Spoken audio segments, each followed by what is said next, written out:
Good evening, ma'am.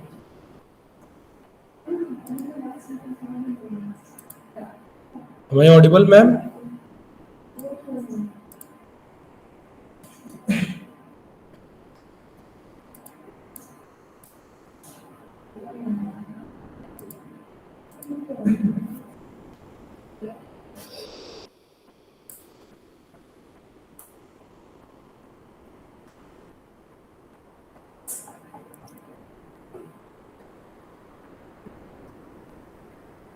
Good evening, everyone.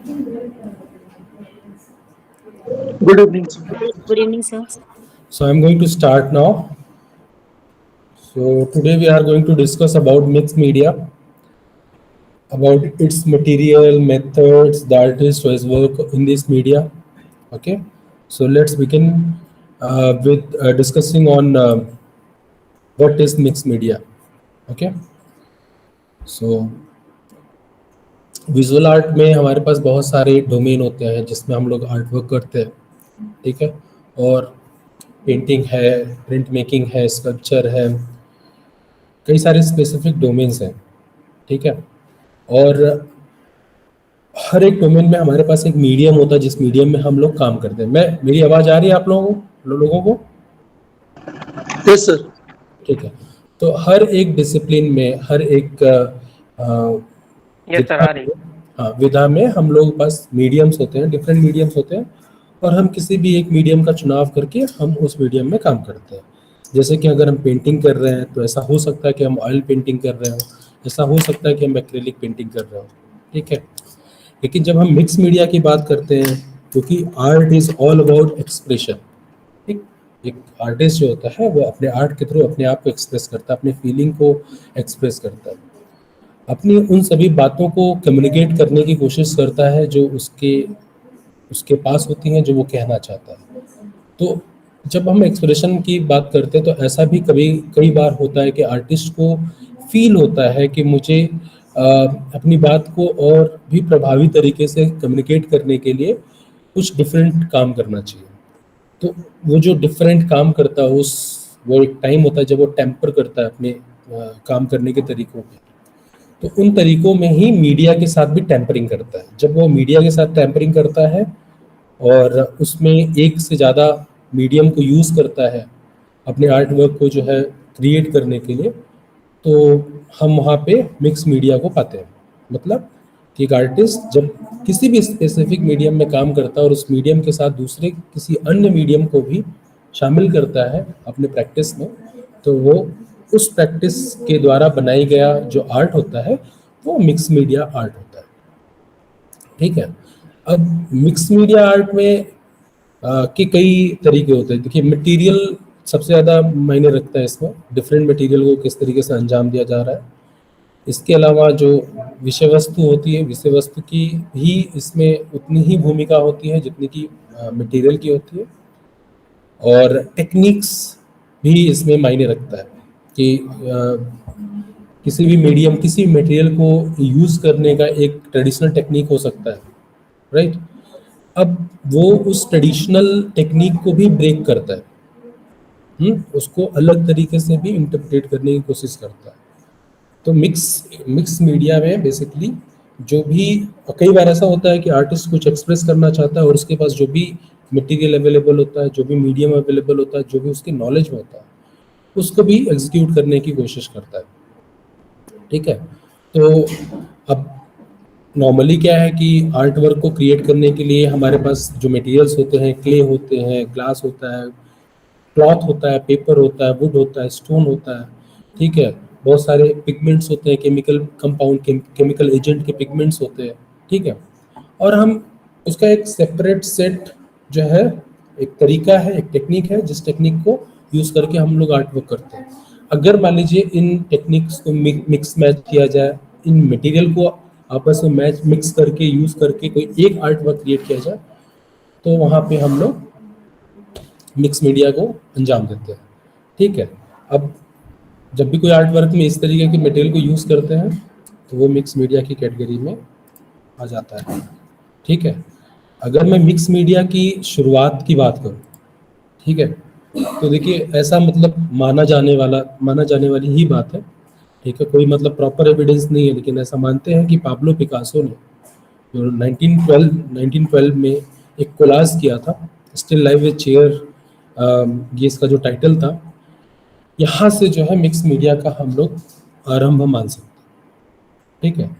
तो Pablo Picasso का जो पहला मिक्स मीडिया आर्ट था उसका ये पिक्चर है, और इस मिक्स मीडिया के लिए उन्होंने पेपर, क्लॉथ, पेंट और रोप का यूज किया था, ठीक है। क्यूबिज्म का एक टाइम था, और कहीं ना कहीं वो जो कॉन्सेप्ट थे उनको इंटरप्रेट करने के लिए डाडा मूवमेंट जो था उसका भी इसमें इम्पैक्ट था, जिससे बाद में हेनरी माथिस और जोसेफ जीन, इन लोगों ने भी उसे फॉरवर्ड किया। ये 20th सेंचुरी में के इनिशियल फेज में जब मिक्स मीडिया को प्रैक्टिस किया जाने लगा तो ये लोग उसके अग्रणी कलाकार थे, ठीक है। अच्छा, स्क्रीन दिख रहा है कि नहीं आप लोगों को? स्क्रीन विजिबल है ना? ठीक दिख है। रहा है। अच्छा, मटेरियल, मिक्स मीडिया में मटेरियल के साथ ही टेम्परिंग क्यों की जाती है? क्योंकि हर एक मटेरियल का अपना एक एस्थेटिक होता है, मटेरियल का अपना एक नेचर होता है, मटेरियल के साथ ह्यूमन बीइंग का एक क्लोज रिलेशनशिप होता है, ठीक है। मल्टीपल टाइप के मटेरियल्स होते हैं जिनका यूज जो है एक किसी भी सामान्य व्यक्ति के लिए उसके दैनिक दिनचर्या में शामिल होता है। वो उनके साथ जो है अपनी एक्टिविटीज़ को करता है, उसके साथ उसका जो भी उसका दैनिक कार्य होता है उसको अंजाम देता है, ठीक है, उसके साथ वो कनेक्टेड होता है। तो जब आर्टिस्ट मटेरियल का चुनाव करता है तो वो जो कनेक्टेडनेस होती है ना उसको पिक करता है। अगर मान लीजिए एक कलाकार है, उस कलाकार को कुछ ऐसा एक्सप्रेस करना है ताकि एक आम आदमी उस चीज को समझ पाए, उस भावना को समझ पाए, तो आम आदमी उस पर्टिकुलर भावना को किस तरीके से स्वीकार करेगा, किस तरीके से समझेगा, ठीक है। अगर मैं मिक्स मीडिया का यूज कर रहा हूँ, मैं मटेरियल के साथ टेम्परिंग करूंगा, तो मैं देखूंगा कि आम आदमी की भावनाओं के साथ जुड़ा हुआ वो मटेरियल कौन सा है जिसको मुझे यूज करना चाहिए, तो मैं उस मटेरियल का चुनाव करता हूँ। यही मटेरियल की अपनी ब्यूटी होती है, जो उसका कनेक्शन होता है, एक रिलेशन होता है ह्यूमन के साथ, ठीक है। अब जो मॉडर्न आर्ट में मिक्स मीडिया का जो हम देखते हैं, जो इसका एक विकास देखते, क्रमिक विकास देखते हैं, उसमें हम यह पाते हैं कि स्कल्पचर के जो टेक्निक्स होते हैं, स्कल्पचर के जो मटेरियल्स होते हैं, जैसे स्कल्पचर में हमारे पास डिफरेंट मटेरियल्स अवेलेबल होते हैं।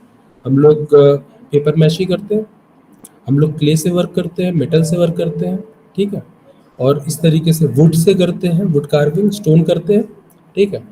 तो अब मान लीजिए एक पेंटर है या फिर एक इंस्टॉलेशन आर्टिस्ट है, ठीक है, एंड और वो अपने आर्ट वर्क के लिए मिक्स मीडिया का यूज कर रहा है, तो वो ऐसे जो मटेरियल होते हैं, जो स्कल्पचर से जुड़े हुए मटेरियल्स है, उनका चुनाव सबसे पहले किया है। मतलब जो आरंभिक टाइम था, आरंभिक काल था इसका, उसमें इसका चुनाव ऐसे ही स्टार्ट हुआ, जो कि अब आते आते जो हमारे पास डिजिटल गैजेट्स हैं या डिजिटल जो टूल्स अवेलेबल है, जैसे कि फोटोशॉप हुआ, ठीक है, और स्क्रीन स्क्रीन हुआ, तो हम लोग उन चीज़ों का भी चुनाव करने लगे और उन लोग उन चीज़ों के साथ भी प्रैक्टिस करने लगे।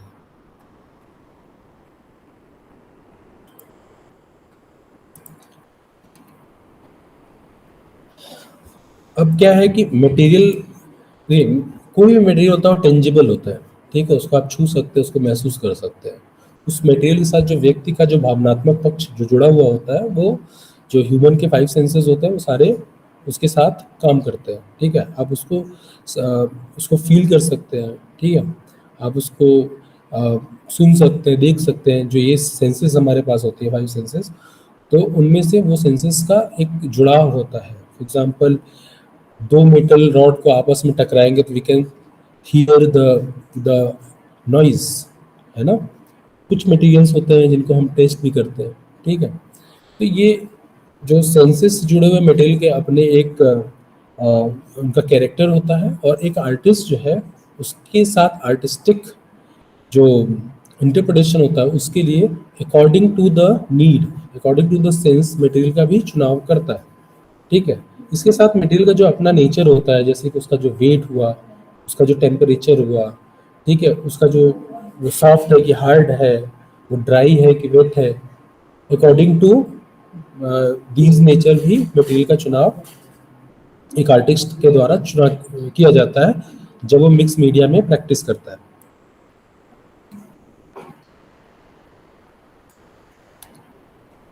ठीक है। इसके बाद हम बात करते हैं इमर्जेंस ऑफ मिक्स मीडिया।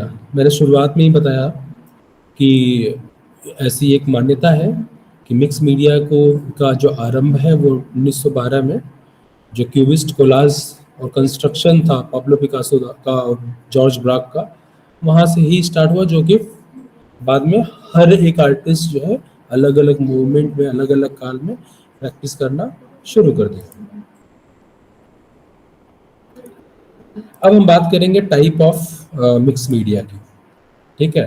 तो आप कहीं पे भी सर्च कर सकते हैं, मोस्टली आप ये पाएंगे कि जब हम मिक्स मीडिया के टाइप्स की बात करते हैं तो उनको 5 अलग अलग तरीकों में कैटेगराइज किया गया।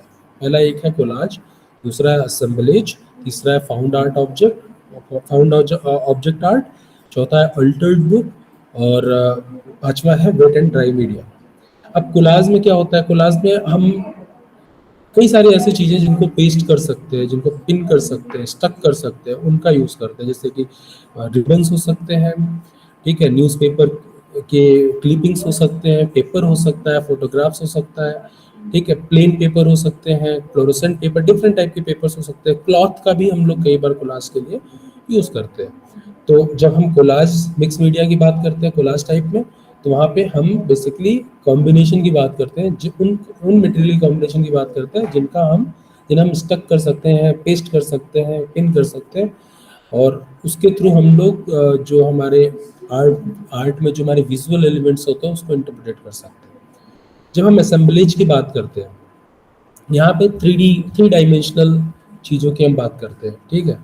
जैसे आपने कई बार देखा होगा, कई सारे आर्टिस्ट होते हैं, ठीक है, और भारती खेर का आर्ट वर्क आप देख सकते हैं, बहुत बेस्ट एग्जांपल हो सकता है। ठीक है। तो वो क्या होता है कि उन्होंने क्या किया कि कुछ ऑब्जेक्ट जो रियल ऑब्जेक्ट होता है, जैसे कि टिन का एक बॉक्स हो गया, ठीक है, उसको आपने क्या किया, कैनवस पे पेस्ट कर दिया या स्टक कर दिया, देन आफ्टर आपने पेंट कर दिया। ठीक है।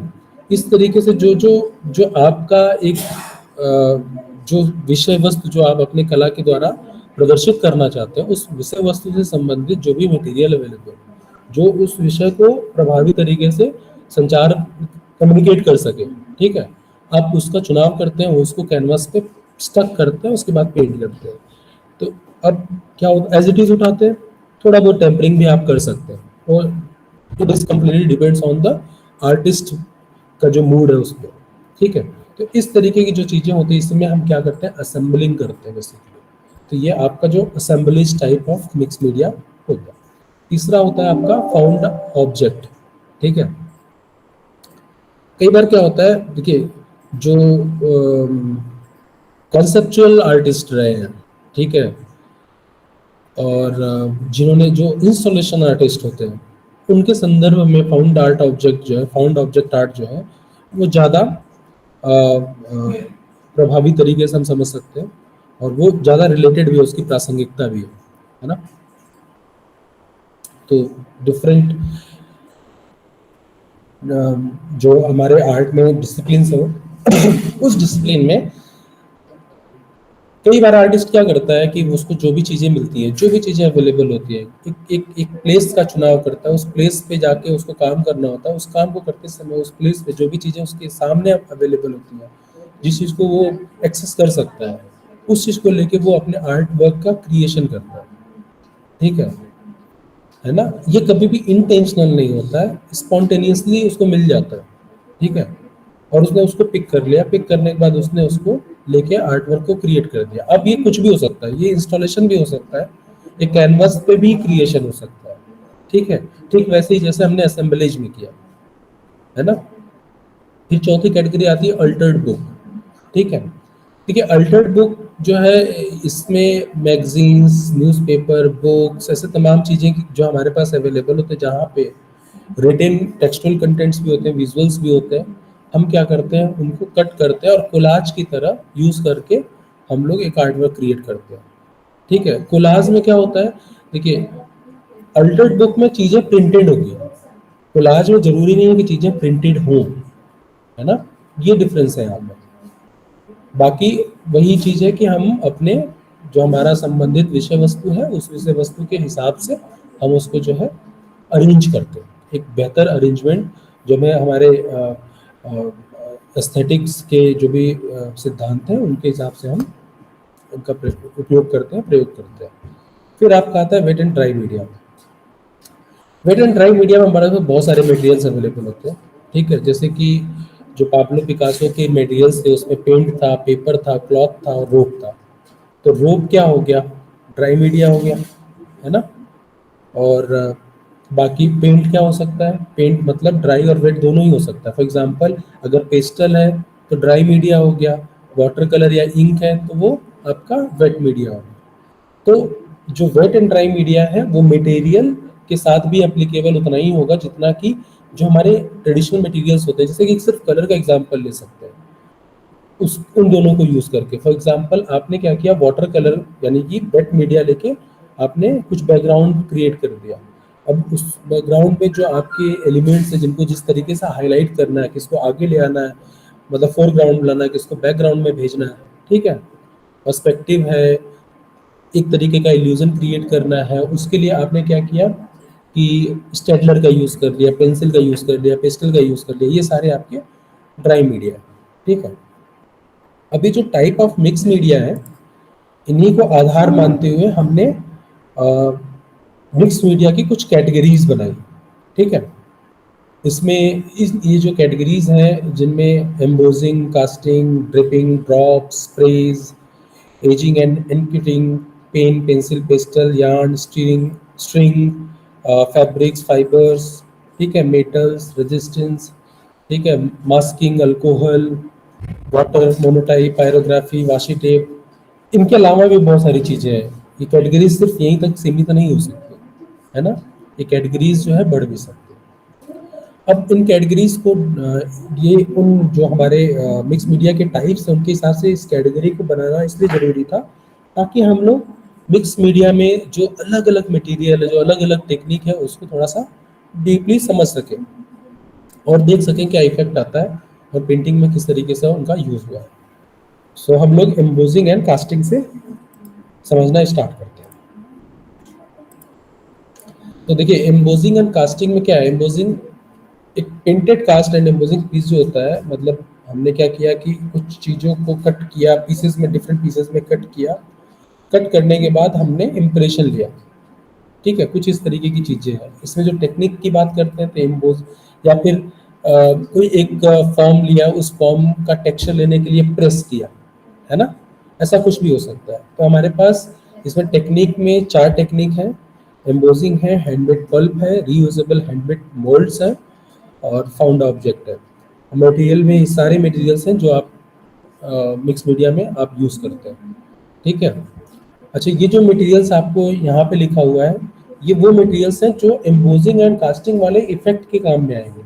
ठीक है, इनके अलावा आप जो है ट्रेडिशनली जैसे कि कलर एप्लीकेशन के लिए कोई भी कलर यूज़ कर सकते हैं, है ना, ब्रश कोई भी हो सकता है, ठीक है, सरफेस कुछ भी हो सकता है, जो भी आपको पसंद हो या जो आपके पास अवेलेबल हो, नॉर्मली यही होता है। तो ये आप लिस्ट देख सकते हैं उसका मटेरियल का। ठीक है, मटेरियल लिस्ट में आपका स्टॉर्टेड पेपर्स हैं, ठीक है, टॉवल्स हैं और कॉर्गेटेड बॉक्सेस हैं, स्प्रे बॉटल्स हैं, कंटेनर ऑफ वाटर्स हैं, स्पून्स, ब्लेंडर्स, ठीक है, जो टॉयलेट पेपर्स होते हैं जितना सॉफ्टेस्ट पॉसिबल आप पा सकें वो, और कुछ रैक ड्राइंग के लिए प्लास्टिक नीडल पॉइंट शीट होंगे, ड्राइंग रैक्स होंगे ये स्पेस के लिए, और dried sheet, straight sided shapes, कुछ रबर स्टाम्प्स आपको चाहिए होंगे, कुछ डिफरेंट जैसे कि एग शेल्स हो गए, कुकीज हो गए, कुछ भी ऐसी चीज़ें चाहिए मोल्ड के लिए। ठीक है, सिलिकॉन मैट चाहिए होगा, हॉट ग्लू गन भी हो सकता है आपको रिक्वायर पड़े। अब डिपेंड करता है हमें किस तरीके का इफेक्ट चाहिए, लेकिन एक मिक्स मीडिया में एम्बोजिंग और कास्टिंग अगर एक कैटेगरी है तो उस कैटेगरी में अगर जो भी अवेलेबल टेक्निक्स हैं उस टेक्निक के लिए ये सारे मटेरियल है, मतलब एक मैक्सिमम मटेरियल ये है, ठीक है ना। तब हम अगर एम्बोजिंग विद, जो पहला हमारा था टेक्निक एम्बोजिंग, तो एम्बोजिंग में हम एम्बोजिंग कई तरीके से कर सकते हैं। देखिए ये डिपेंड करता है आर्टिस्ट का जो प्रेजेंस ऑफ माइंड है, आर्टिस्ट के आसपास की चीजें क्या है, आर्टिस्ट का एक्सेस कितना है, कंप्लीटली इसी पे डिपेंड करेगा, ठीक है। फिर भी कुछ कुछ चीजें हैं जो कुछ कुछ आर्टिस्ट लोगों ने किया है, तो उस पे एक होता है कि व्हीकल के साथ एम्बोजिंग करना। आपके पास बाइक हो सकती है, स्कूटर हो सकता है, आपके पास एक भारी भरकम टायर हो सकता है। ये बेसिकली व्हीकल का यूज हम लोग प्रेस करने के लिए बात कर रहे हैं, ठीक है। तो अब क्या है कि कुछ भी आपके पास रोप है, स्ट्रिंग है, ट्विंग्स है, स्टेंशिल्स है, कोई भी ऐसी चीजें जिस जो कि सॉफ्ट टेक्सचरल ऑब्जेक्ट या जो ऑब्जेक्ट्स हैं जिनका इंप्रेशन आप जो है बेसिकली लेना चाहेंगे, ठीक है ना, उसके लिए। तो इसके 4 स्टेप्स आप देख सकते हैं कि आप पहले क्या कर सकते हैं, जो भी सरफेस है जहाँ पे आपको एम्बोजिंग करनी है, उस सरफेस पे आप लेके जो आपके रोप्स, स्ट्रिंग या फिर जो भी चीज़ें हैं, जो भी स्टेंशियल है, मेटल है, कुछ भी है, वुड हो सकता है, ठीक है, उसको आपने अरेंज किया, ठीक है ना, जैसे भी आपको चाहिए, है ना। अरेंज करने के बाद उस पर अपना पेपर शीट या फिर जिस पे इम्प्रेशन लेना है उसको प्रेस किया, कुछ कॉर्गेटेड शीट को ऊपर रखा ताकि आपका जो सरफेस है वो डैमेज ना हो, ठीक है। अब डिपेंड करता है कितना, जो एक तो जो आपका ऑब्जेक्ट है जिससे टेक्सचर ले रहा है उसका नेचर, ठीक है, वो हार्ड है, लेकिन अगर मेटल है तो वो अगर आपके पास पेपर है जिस पे ले रहे हैं या फिर कैनवास है तो उसको डैमेज कट कर सकता है। मेटल है, अगर उसके एजेस शार्प है तो वहां से वो कट भी हो सकता है, ठीक है ना। तो आपको उस पर प्रेसिंग भी उतनी ही करनी है, दबाव भी उतना ही डालना है, ठीक है। और डैमेज से बचाने के लिए फिर नंबर ऑफ कॉर्गेटेड शीट या कुछ क्लोथ, है ना, उसको भी आप वैसे ही उतनी ही थिकनेस में रखते हैं। रखने के बाद फिर आप उसको प्रेस करने के लिए आप चला देते हैं, व्हील को चला देते हैं और वो इम्प्रेशन आ जाता है, ठीक है। और कई बार क्या होता है जब आपके पास सॉफ्ट मटेरियल होता है जिसका इम्प्रेशन ज़्यादा प्रेस करने की जरूरत ना हो फिर भी आ सकता है, तो आप हाथ का भी यूज़ करते हैं। जैसे कि आपने कोई एक वुड का एक ब्लॉक लिया, उस ब्लॉक से प्रेस कर सकते हैं आप। कुछ हैवी मेटल से भी जो आपके लिए मतलब आपके लिए उठाना रखना आसान हो उसका भी ले सकते हैं, उससे प्रेस करके सेम प्रोसीजर अपना के आप अपने हाथ से भी एम्बोजिंग ले सकते हैं, ठीक है ना। अब अगर हम हैंडमेड पल्प की बात करते हैं, उसका कुछ इफेक्ट है इधर आपको राइट साइड में दिखाया हुआ है, ठीक है। तो ऐसे पल्प में क्या है कि कुछ भी मटेरियल हो सकता है टिश्यू पेपर हो सकता है, पेपर हो, हम लोग पेपर में ही जानते हैं, ठीक है ना। हमने उसका पल्प लिया, पानी में या वाटर में अपना उसको डाला, उसको तब तक वेट किया जब तक कि वो उसका पल्प ना बन जाए उस मटेरियल का। और करने के बाद फिर हमने जो भी जिस तरीके की शेप देनी हो हमने उसको उस तरीके से, बेसिकली हैंडमेड पल्प का जो यूज हम करते हैं मिक्स मीडिया में, वो जो टेक्सचर होता है ना उसका आभास लाने के लिए, ठीक है। फॉर एग्जाम्पल निकोलस रोरिक की जो पेंटिंग्स है उसमें उन्होंने पहाड़ों को बनाया है, ठीक है, और कई सारे पहाड़ है, एक पहाड़ के पीछे दूसरा पहाड़ भी दिख रहा है, तीसरा भी दिख रहा है, चौथा भी दिख रहा है, स्काई भी दिख रहा है। अगर मान लीजिए निकोलस रोरिक की पेंटिंग, निकोलस रोरिक अगर ये चाहते हैं कि मुझे वो जो थ्री डायमेंशनल इफेक्ट है उसको भी दिखाना है पहाड़ों के बीच में, तो वो ऐसा कर सकते थे। वो जो पहाड़ का अपना टेक्सचर होता है ना, वो जो उतार चढ़ाव होता है, वो स्लोप जो होता है उसको दिखा सकते थे। उसके लिए उनके लिए बेटर ऑप्शन होता है कि वो पल्प का यूज करते। तो क्या करते, सॉफ्ट कोई भी सॉफ्ट मटेरियल लेते, ठीक है, जैसे टिश्यू पेपर, उसके साथ क्ले को मिक्स किया, ठीक है, और उसके बाद उन्होंने अपने ड्राइंग के अकॉर्डिंगली उसको अप्लाई किया, ठीक है। अप्लाई करने के बाद वेट किया उसके ड्राई होने का और देन कलरिंग किया, ठीक है ना। अच्छा, मेरे निकोलस रोरी का एग्जांपल देते समय मैं आप लोगों को ये कहना चाहूँगा कि निकोलस रोरी की जो पेंटिंग्स है वो भी मिक्स मीडिया का एक एग्जांपल हो सकती है। किसी ने इसको प्रूफ नहीं किया है, ये एक ऑब्जर्वेशन है, ठीक है। आप कभी किसी गैलरी में आप जाएंगे, आप लोगों ने कभी निकोलस रोरी की पेंटिंग देखी है इन पर्सन? Yes sir. ठीक है, तो अगर आप जहाँ पे भी देखा होगा आपने, अगर उस गैलरी को दोबारा एक्सेस कर सके तो आप एक बार एक्सेस करिए, ठीक है। और गैलरी में अमूमन क्या होता है, गैलरी में लाइट बहुत होती है, तो उन लाइट्स को थोड़ा डिम करिए। डिम करने के बाद अगेन पेंटिंग देखिए, तो आपको ऐसा लगेगा कि शायद इन्होंने रेडियम, जो उन्होंने पेंट का यूज किया होगा उसमें रेडियम का कुछ एजेंट होगा जिसको मिक्स किया होगा, इसलिए उससे रेडियम वाला इफेक्ट आता है। और उनके जो पेंटिंग्स का कलर भी होता है ना, वो भी कुछ इसी तरीके का होता है। उसमें टिंट, जो टिंट और शेड के शेड में देखते हैं तो टिंट की तरफ कलर ज्यादा होते हैं, ठीक है, मतलब बहुत डार्कर वन यूज नहीं करते। तो अगर मान लीजिए कोई प्रूफ करता है कि हाँ निकोलस रोडिक की पेंटिंग में वो रेडियम या कुछ भी ऐसा यूज किया गया है, कलर के साथ कुछ भी टेम्परिंग की गई है, तो it can be example of mix media, ठीक है, क्योंकि ट्रेडिशनली ऐसा होता नहीं है, राइट। तो ये, हाँ, तो हैंडमेड पल्प के बाद रियूजेबल हैंडमेड मोल्ड्स, ठीक है। स्टेंसिल्स आप कट कर सकते हैं पल्प को लेके। पल्प हमारे पास रेडी है, ठीक है ना, पल्प हमने रखा हुआ है, किसी भी मटेरियल का पल्प हो सकता है। हमने इफेक्ट के लिए स्टेंसिल्स कट किए। स्टेंसिल्स कट करने के बाद जिस सरफेस पे मुझे वो इफेक्ट चाहिए होता है, जैसे कि आप राइट साइड में इस पेंटिंग में देख सकते हैं, इस पेंटिंग में जो ये है, जो प्लांट है, उस प्लांट का एक इफेक्ट दिया है, वो जो फॉर्म है उस फॉर्म का एक थर्ड डायमेंशनल इफेक्ट दिया हुआ है। तो उन्होंने क्या किया, उस पर्टिकुलर एरिया में स्टेंसिल को रखा, रखने के बाद जो भी आपका पल्प है उस पल्प को रखा, प्रेस किया, स्टेंसिल हटा दिया, ठीक है। तो ये इफेक्ट आपको दिख जाएगा। उसके बाद आप कलर करते हैं, आप अपने अकॉर्डिंग करते हैं। इसी तरीके से जो भी आपके पास फाउंड ऑब्जेक्ट होता है, जैसे कि देखिए एक बास्केट के साथ, या फिर कई बार हमारे पास जो वुडन फर्नीचर्स होते हैं, पुराने फर्नीचर्स होते हैं, उसका अपना एक टेक्सचर होता है। उस टेक्सचर को अगर मुझे लेना हो, ठीक है, तो भी हम यूज करते हैं। देखिए बहुत बेसिक है, बहुत बेसिक है ये सारी चीजें। आगे चल के थोड़ी सी टेक्निकल भी होंगी, लेकिन नॉर्मली क्या है कि जो हम आर्टिस्ट देखते हैं, अब जैसे कि पाब्लो पिकासो ने जो उनकी पहली वाली मिक्स मीडिया थी उसमें पेपर कोलाज का यूज किया, ठीक है। टेक्निक बहुत बेसिक है, बट हमें जानना बहुत जरूरी है। We should know about the basic techniques, ठीक है। फिर दूसरी जो हमारा कैटेगरी है वो है ड्रिप्स, ड्रॉप्स, ठीक है ना, एंड स्प्रे, है ना। तो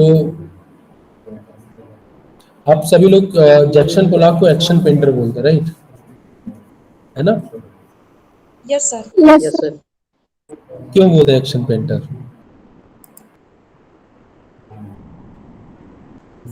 किसी ने देखी उनकी पेंटिंग?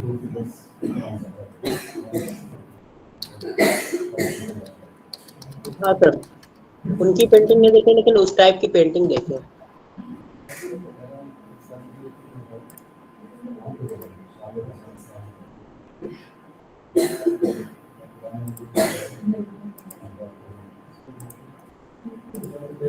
ठीक है, मैं आपको दिखाता हूँ, एक मिनट।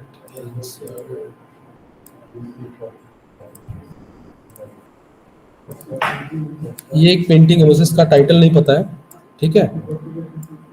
ये जैक्सन पोलाक की एक पेंटिंग है, ठीक, आप लोगों को दिख रहा है ना। इन्होंने क्या यूज किया है, इनको एक्शन पेंटर इसीलिए बोलते हैं क्योंकि ये बेसिकली ड्रिपिंग का ही, ड्रिप ही तो करते हैं, कलर को ऐसे जाके एक एक्शन में जो है ना उसको अपना ड्रिप करते हैं, सर्कुलर शेप में सीधा ऐसे करके वो आप इस पेंटिंग में दे सकते हैं। 3 ह्यूमन फिगर है, क्या आप लोगों को दिख रहा है? Yes sir. है ना। तो वो बेसिकली इस, ये जो जैक्सन पोलाक की जो ये तरीका है, हालांकि कभी उन्होंने ऐसा अपने आर्टिस्टिक स्टेटमेंट में ऐसा कभी नहीं बोला है कि वो मिक्स मीडिया है, और मिक्स मीडिया है भी नहीं, लेकिन जो उनका तरीका है उस तरीके के हिसाब से एक मिक्स मीडिया हो सकता है, ठीक है। ये ड्रिपिंग, ड्रॉप और स्प्रे वाला ही तरीका है, ठीक है ना। तो बेसिकली जैक्सन पोलाक क्या करते थे, वो अपने कला में कलर के साथ खेलते थे, ठीक है ना। वो उनके साथ प्ले करते थे। वो फन, जो एक फन होता है प्लेन एरिया पे, वो अपने फन के लिए करते थे, ठीक है ना। और फिर बाद में बाकी के जो एरिया नहीं चाहिए होता था उसको प्रोटेक्ट करने के लिए प्लास्टिक ट्रैप, इन सब चीज़ों का भी यूज़ करते थे, ठीक है ना।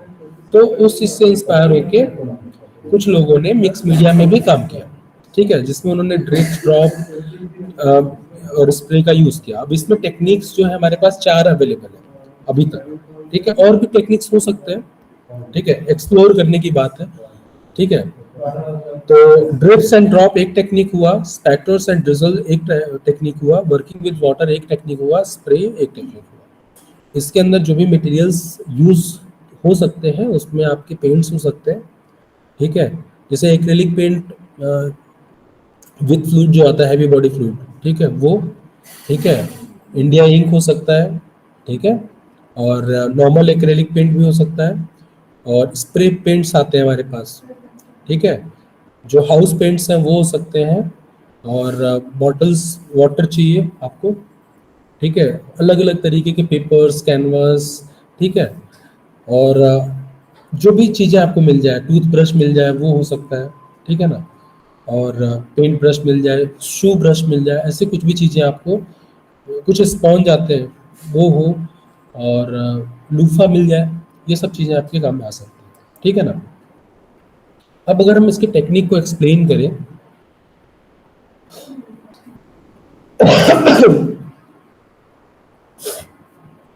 तो ये आप स्लाइड देखें, ठीक है, पहला जो 4 आप देख रहे हो ऊपर की जो 3 इमेजेस और एक फ्रेम में है, ठीक है ना। तो बेसिकली क्या किया, वो जो ड्रॉपर होता है ना, उस ड्रॉपर में आपने क्या किया, जो आपका फ्लूइड वाला है, हैवी एजेंट फ्लूइड वाला एक्रेलिक पेंट है, उसको डाला, उसमें भरने के बाद आप, अब देखिए क्या 2 चीज़ें कर सकते हैं, या तो आप प्रिलिमिनरी ड्राइंग कर सकते हैं, जो भी आपको जिस तरीके से आपको अरेंजमेंट चाहिए, ठीक है ना, या फिर आप क्या कर सकते हैं कि आप इतने सधे हुए हैं, एक कलाकार इतना सधा हुआ है कि वो जैक्सन पोलाक की तरह सिर्फ फेंकेगा और उसकी जो एनाटॉमी है वो प्रॉपर रहेगी, जो प्रोपोर्शन है विजुअल एलिमेंट्स का वो प्रॉपर हो सकता है, तो वो कर सकते हैं, ठीक है। और फिर उसी तरीके जो भी नीडफुल इम्प्रेशंस होंगे according to the colour combination हमने वो लिया। इसमें जो इसके पहले एम्बोजिंग वाला था या फिर मिक्स मीडिया है, ठीक है, जैसे कि जो बड़ा वाला इधर राइट साइड में आपको ये वाला पेंटिंग दिख रहा है ना, इस पेंटिंग में जो आपको ये लीफ और इस सब चीज़ों का इम्प्रेशन दिख रहा है लाइन में, ठीक है, इसको करने का 2 तरीका हो सकता है, या तो आप यूटेंसिल का यूज़ करिए, या फिर आप कोई भी थ्रेड, स्ट्रिंग, इन चीज़ों को लेके वहाँ पे पेस्ट करिए, ठीक है, जो भी आपके पास एडेसिव, जो भी नीडफुल एडेसिव हो, जैसे कि डिपेंड करता है कि सरफेस क्या है, ठीक है। इसके बाद आता है स्पैटर्स एंड ड्रिजल, ठीक है, तो ये हम लोग सब लोग लगभग किए ही है ना, समझ में आ रहा है आपको, है ना। तो कई बार हम लोग क्या करते हैं नॉर्मली, ये बहुत कॉमन प्रैक्टिस है कि आर्ट स्कूल में या फिर कोई भी आर्टिस्ट होता है, पेंटिंग करने के बाद वो इफेक्ट देने के लिए, ठीक है ना, आफ्टर पेंटिंग वो बैकग्राउंड वाला इफेक्ट देने के लिए जो है ब्रश को स्पैटर करता है ना।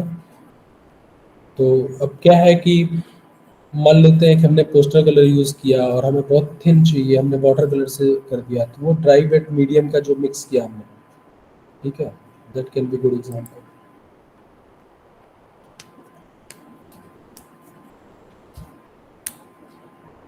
फिर आता है आपका स्पैटर्स एंड ड्रिजल्स, ठीक है ना। ब्रश से आप जो है इसमें कई बार क्या होता है ना, सीमेंट और वॉल पुट्टी ऐसी चीज़ें होती हैं, ठीक है, उनका भी यूज़ करते हैं कि टेक्सचर वाइट का भी यूज़ किया जाता है। ये बेसिकली जो आप लाइंस देख रहे हैं ना फर्स्ट वाले इमेज में, जो ब्रश से वो ड्रॉ कर रहे हैं, इन लाइंस के लिए ये जो आपके पास सीमेंट हो सकते हैं, पुट्टी हो सकती है, वाइट सीमेंट हुआ, उसमें कुछ स्टेनर वगैरह मिक्स करके अगर कलर आपको चाहिए, ठीक है ना, आपको पहले ड्राइंग करना होता है, और ड्राइंग करने के बाद अब आपके ऊपर है कि आप कोई भी कलर एक्रेलिक ऑयल जो भी आप करना चाहते हैं, वाटर कलर से भी लोग फिल करते हैं, ठीक है। तो ये आपका स्पेटर्स एंड ड्रिजलिंग का एक मीडियम है। वाटर के साथ जो काम करते हैं, वॉश टेक्निक जो है एक एग्जांपल है। वॉश टेक्निक में क्या होता है, पहले आप एक जो आपके पास जो पेपर अवेलेबल होता है, उस पेपर में वाटर को फैलाते हैं, फैलाने के बाद आप कलर ब्रश में कलर लेके आप इफेक्ट देते हैं, ठीक है ना। अब क्या है कि जब हम मिक्स मीडिया में इसका यूज़ करते हैं, जैसे कि हमने कोई एक मेटल का उसमें जो हमारा आर्ट वर्क, जैसे राइट साइड में आप देखेंगे जो आर्ट वर्क है, इस आर्ट वर्क में ये जो स्क्वायर वाला शेप है ना, इसमें ऊपर जो है ये मेटल है, ठीक है ना, मेटल का यूज़ किया और इस मेटल को कलर करने के लिए थिक एजेंट यूज़ किया और बैकग्राउंड में आपका जो है जो वाटर है उसको फैलाया, फिर ड्रॉपर से जो है जो कलर है उसको ड्रॉप किया है। एक अच्छी कंसिडरेबल अमाउंट में वाटर को बैकग्राउंड में डाला है। डालने के बाद डाल के उसके बाद जिस तरीके से भी उसको फ्लैट भी छोड़ सकते हैं। फ्लैट छोड़ने के बाद वो जो कलर वाटर के साथ फैलेगा तो अपना एक इफेक्ट, अपना एक टेक्सचर क्रिएट करेगा। अगर आप उसको खड़ा कर देंगे वो ड्रॉपिंग वाला टेक्सचर आएगा, ठीक है। और उसके बाद आपका जो भी कुछ करना है वो आप कर सकते हैं, ठीक है। स्प्रे करते हैं, यूटेंसिल्स का यूज़ करके स्प्रे करते हैं। अब स्प्रे में क्या है कि आप कलर लेते हैं, स्प्रे करते हैं टिश्यू पेपर और क्या बोलते हैं प्लास्टिक, हार्ड प्लास्टिक लेके एक थिक माइक्रोन का, मैक्सिमम माइक्रोन का लेके आप उसको टैप करते हैं, ठीक है। तो कुछ इस तरीके का इफेक्ट आपको मिलता है।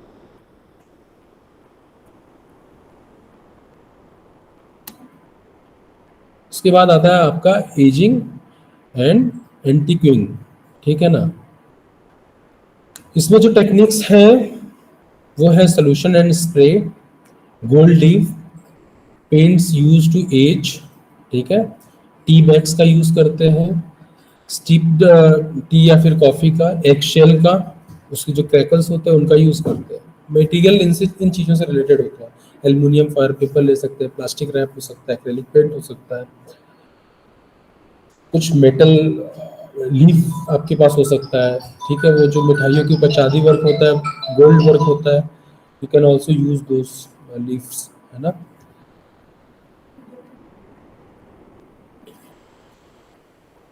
तो सोल्यूशन और स्प्रे में क्या होता है, आप एक उभार सरफेस पे एक उभार क्रिएट कर लेते हैं, ठीक है ना। और उभार यूज करने के बाद जैसे जो भी आपका एक जो विजुअल आप ड्रॉ करना चाहते हैं, उस विजुअल के हिसाब से आपने जो भी चीज़ें आपको करनी होती है, आप क्ले का यूज़ कर सकते हैं, आप एक ट्रे को मैश कर सकते हैं, उसको उसका पल्प बना सकते हैं, ठीक है। और आप उसको लेके फिर आप नाइफ हुआ, पेपर नाइफ, आपका पेंटिंग वाला नाइफ हुआ, कुछ जो आपके स्कल्पचर्स के टूल्स होते हैं उनका यूज़ करके आप जो है आकृति को उकेरते हैं। आकृतियों को उकेरने के बाद then you use to spray the paints, tap करके डिफरेंट टेक्सचर लेना, ठीक है। This is some kind of mix media example, ठीक है।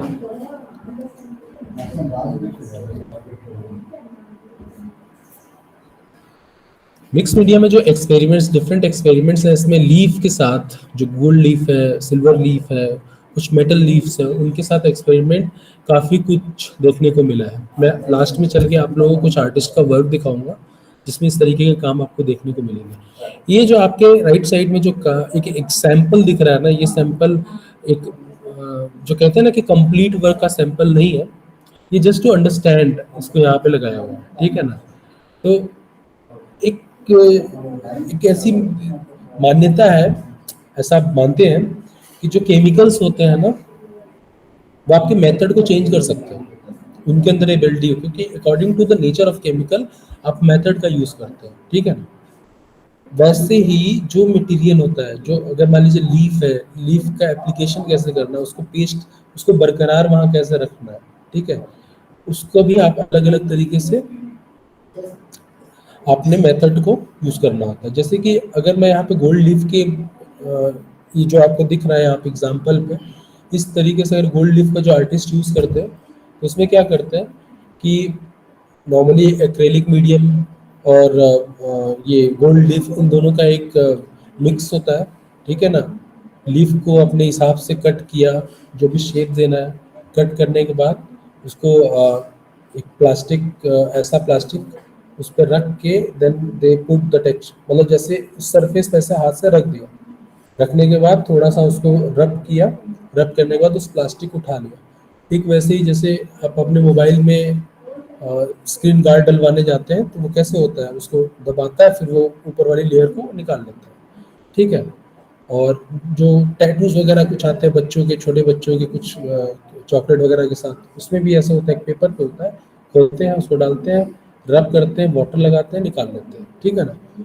तो इस तरीके से आप जो है मेटल लीफ जो भी अवेलेबल होते हैं, जो भी आप यूज़ करना चाहें, ठीक है, उसको आप जो भी आपका आपने पेंटिंग बना लिया, जैसे कि फॉर एग्जांपल अगर आप पोर्ट्रेट बना रहे हैं, ठीक है ना, या फिर कोई रॉयल लुक देना चाहते हैं पेंटिंग में, ठीक है, और उसमें एक जैसे कि एक सिंहासन है आपके पेंटिंग में, वो सिंहासन गोल्ड का बना है, वो आपको दिखाना है, तो नॉर्मली आप क्या करेंगे, अगर ट्रेडिशनली पेंटिंग कर रहे हैं तो आप क्या करेंगे, गोल्ड कलर, गोल्डन कलर का यूज़ करेंगे उसमें, आप वैसे ही उसका दिखाएंगे। और मिक्स मीडिया, अगर आप मिक्स मीडिया में कर रहे हैं तो आप भी सोचेंगे कि इसको और इफेक्टिव दिखा सकता हूँ अगर मैं यहाँ पे कुछ गोल्ड का ऐसा इफेक्ट दे दूँ जो चमक, जिसके अंदर एक शाइन हो, जब आदमी देखे तो लगे कि हाँ सच में गोल्ड ही है। और इंडियन मिनिएचर में, जो ट्रेडिशनल मिनिएचर की बात नहीं, कंटेम्प्रेरी मिनिएचर में कुछ आर्टिस्ट ऐसे हैं मैंने देखे हैं जो गोल्ड लीफ का यूज करते हैं, प्रॉपर प्लेटिंग करते हैं, जैसे कि क्राउन है ना, तो अगर मान लीजिए लेडीज का बनाया या फिर किसी किंग का बनाया, तो जो क्राउन होता है उस क्राउन की जगह वो गोल्ड का, प्योर गोल्ड का जो है यूज करते हैं।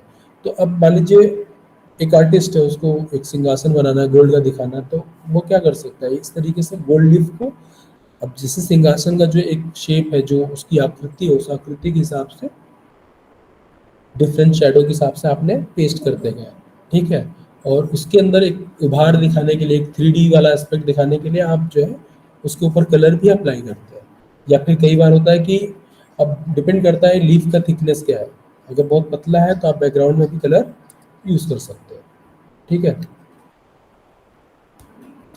अच्छा, कई बार क्या होता है कि आपने दिखाना होता है कि मतलब उस पेंटिंग वो पुरानी है, ठीक है, इस तरीके का कोई इफेक्ट आपको दिखाना होता है, अपने पेंटिंग को किसी भी मीडियम में कर लिया, ठीक है ना, करने के बाद उसके ऊपर आप ट्रीटमेंट करते हैं। कई बार होता नहीं है कि आपने एक्रेलिक किया, एक्रेलिक के बाद आप उसमें ट्रांसपेरेंसी वाले इफेक्ट के लिए स्टेडलर का यूज़ कर रहे हैं, ठीक है ना। तो अगर एक्रेलिक के साथ स्टेडलर का यूज़ किया तो मिक्स मीडिया, दो एक से ज़्यादा मीडियम यूज़ हो रहा है तो मिक्स मीडियम हो गया। अगर मान लीजिए वैसी ही ट्रांसपेरेंसी और वैसे ही एक एजिंग वाला इफेक्ट देना है, ठीक है, तो आप क्या कर सकते हैं, तो वो जो ब्राउन कलर होता है ना, उस ब्राउन कलर का आपको इफेक्ट देना होता है। अब उसके लिए आप मोस्टली आपके अंदर वो एबिलिटी हो सकती है कि आप कलर्स के थ्रू भी कर सके, लेकिन in the reference of mix media, tea bags, coffee bags, उसको चाय को पका लिया, जो पका हुआ टी बैग होता है ना, जैसे गर्म पानी में टी बैग को डाला, अब वो जो टी अंदर, टी बैग के अंदर जो टी होता है, वो थोड़ा सा पानी के अंदर जाने की वजह से उसने अपना इम्प्रेशन छोड़ दिया, ठीक है, वो कलर आ गया ब्राउन वाला। देन आपने उसको टैप टैप किया अपने एजेस पे, पेंटिंग के एजेस पे, या फिर कोई हाईलाइटिंग वाला जो जगह होता है, जैसे ये क्या होता है कि वाइट कलर समय के साथ साथ उसमें एक पीलापन आ जाता है, राइट, है ना। तो अगर आपके पेंटिंग में वो वाला पोर्शन जहाँ पे वो वाइट वाइट वाला पोर्शन है, उसमें वो पीलापन, वो ब्राउन वाली इफेक्ट लाने के लिए आपने हल्का हल्का टैप किया, टैप करने के बाद आपने उसको ड्राई कर लिया, ड्राई करने के बाद हटा दिया। तो एजिंग वाला फैक्टर के लिए भी ये काम आता है, जैसे कि इसमें दिखाया यूजिंग द टी बैग, ठीक है।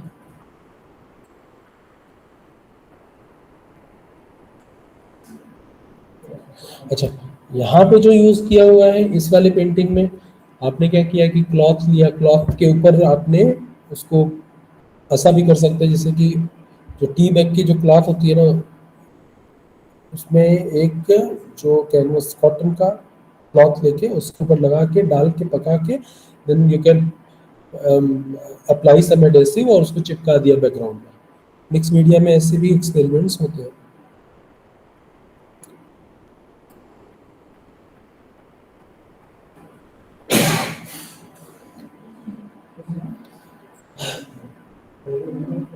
जो ये एप्लीकेशन है इस तरीके का, जैसे कि मिक्स मीडिया में जो हम एक्सेल क्रैकर्स एक एग्जांपल है, ये सिर्फ एक एग्जांपल है, ठीक है ना। आप जो है वुड के जो कवर्स होते हैं, शेल होते हैं, उनको भी आप ले सकते हैं, लीफ ले सकते हैं, ठीक है ना। कोई भी चीज हो सकती है। देखिए, मिक्स मीडिया इंस्टॉलेशन ये एक ऐसा आर्ट मीडियम है जहां आप मटेरियल को लेके बंधे हुए नहीं हो। यू आपके पास एक अनलिमिटेड ऑप्शंस है, जो जो ऑप्शन आप एक्सेस कर पाए, जिनका आप यूज कर पाए, जो आप जिसकी यूज करने के लिए आपके पास प्रॉपर टेक्निक अवेलेबल है। आप टेक्निक के साथ भी एक्सपेरिमेंट करते हैं, ठीक है ऐसे नहीं होता तो वैसे हो सकता है, ठीक है। तो कुछ लैंडस्केप में ऐसा देखा गया, कंटेम्प्रेरी लैंडस्केप में मिक्स मीडिया का ज़्यादातर यूज यही कंटेम्प्रेरी टाइम में ही हुआ है। लैंडस्केप में एक ट्री है, ठीक है, तो आप ट्री के लिए जो उसका एक उसका वो जो नीचे वाला जो मोटा वाला शाखा है, ठीक है, उस शाखा में वो जो टेक्सचर आता है वुड का, ठीक है ना, उस टेक्सचर के लिए आप सीधा आप निकालते हैं, कट करते हैं, टेक्सचर लेते हैं, रियल ट्री का लेते हैं, और आपने वहाँ पे उसके जो पीछे वाला बैक वाला सरफेस होता है उसको थोड़ा प्लेन किया, रब किया, कहते हैं ना रंदा मारे, रंदा मारने के बाद चिकना हो गया, then you apply some adhesive, चिपका दिया। लेकिन वो जब चिपकाया तो ऐसे नहीं कि कुछ भी चिपका दिया, वो उसका भी अपना एक एस्थेटिकल अरेंजमेंट होना चाहिए, ठीक है। Now we have pen, pencil and pastels, ठीक है ना। तो ये एक ऐसा कैटेगरी है मिक्स मीडिया का जिसका यूज मोस्टली होता है, मोस्टली, ठीक है ना।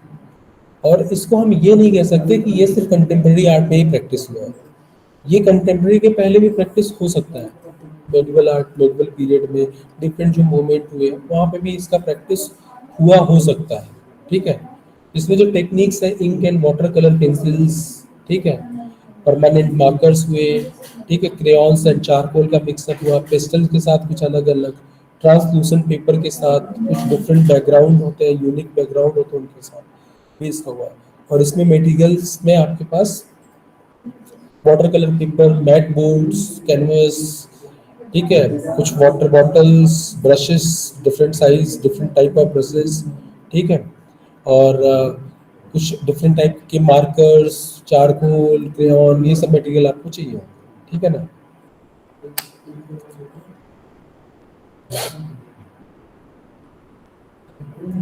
ठीक है, तो ink and water colour pastel, अब जैसे कि ये जो आर्ट वर्क है, ठीक है, अब इस आर्ट वर्क में ट्रीटमेंट क्या है, बैकग्राउंड जो इसका स्काई वाला इफेक्ट है, इसके स्काई वाले इफेक्ट के लिए आर्टिस्ट ने सबसे पहले क्या यूज किया, सबसे पहले उसने पेंसिल का यूज किया, कलर पेंसिल का यूज किया। करने के बाद उसने वो जो स्ट्रोक होता है ना, वो जो हैचिंग वाला स्ट्रोक है, उस स्ट्रोक को मर्ज करने के लिए ब्रश अप्लाई किया, ठीक है। देखा कि मर्ज उतना बेहतर नहीं हो रहा, तो अपने क्या किया कि जो वाटर कलर ये क्या बोलते हैं, थोड़ा सा वाटर ब्रश को थोड़ा गीला किया, गीला करने के बाद मर्ज किया। अच्छा, ये जो पेंसिल यहाँ पे यूज हो रहा है, ये आपका वो वाटर कलर पेंसिल है, उसमें कलर, ठीक है। अब जो आपके डिफरेंट इफेक्ट्स हैं, जो लाइंस है, जैसे कि जो हाउस वाले लाइंस है, ठीक है ना, ऐसी चीजों के लिए आपने डिफरेंट इंक, या फिर वो जो इंक वाले पेन आते हैं, फाउंटेन पेन आते हैं, जेल पेन आते हैं, आपने उनका यूज कर लिया, ठीक है। तो इस तरीके से आपका एक मिक्स मीडिया। परमानेंट मार्कर्स का भी यूज हम करते हैं, कुछ भी हो सकता है, हमने एक्रेलिक उठाया, स्ट्रोक मारा, ठीक है, उसके ऊपर ड्राइंग कर दी, ठीक है, स्ट्रोक को हाईलाइट करना है, कोई एक पर्टिकुलर पोर्शन है जिसको डिफरेंट दिखाना है, ठीक है ना, उस आउटलाइन और हाईलाइट करने के लिए हमने परमानेंट मार्कर को ऊपर से अप्लाई किया, ठीक वैसे ही जैसे हमने स्टेटलर करते हैं, ठीक है। क्राउन चारकोल, ये वाला जो आपका आर्ट वर्क है, जैसे वाटर इफेक्ट है, वो जो लहर वाला इफेक्ट है, ये जो ग्राउंड है, ये सब क्रेयॉन के यूज से किया। और बाद में जो ब्लैक वाला आपको इफेक्ट दिख रहा है, जितने भी हैचिंग है, उस सब के लिए चारकोल का यूज कर लिया, ठीक है।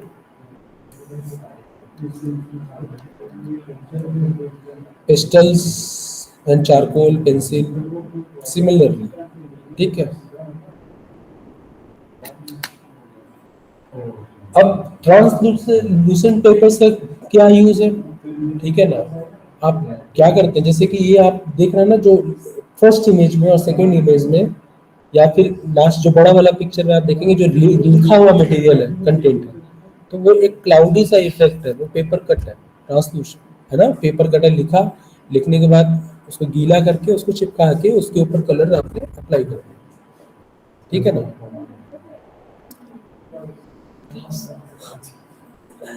ठीक है, तो ट्रांसलूशन पेपर्स का यूज करते हैं आप, ठीक है, चीजों को डालने के लिए, it is kind of collage, ठीक है। उसके बाद आप डिफरेंट बैकग्राउंड को क्रिएट करते हैं, ठीक है, आप डिफरेंट पैटर्न को ड्रॉ करते हैं, पैटर्न को ड्रॉ करने के बाद आप डिफरेंट कुछ भी, माइक्रोन पेन लिया, पेंसिल लिया, स्केच पेन लिया, जेल पेन लिया, मार्कर लिया, कुछ भी लिया, ठीक है, जो मटेरियल लिया, जो जिसमें भी हो सकता है आपने सभी चीजों को एक साथ यूज किया, ठीक है। कहीं आपको डार्क दिखाना है, डार्क के लिए आपने एक थिक वाला स्केच पेन ले लिया, ब्रश पेन ले लिया, ठीक है, बहुत महीन लाइन खींचनी है, आपने माइक्रोन पेन ले लिया और आपने उस तरीके से बैकग्राउंड को डेवलप कर लिया, ठीक है ना।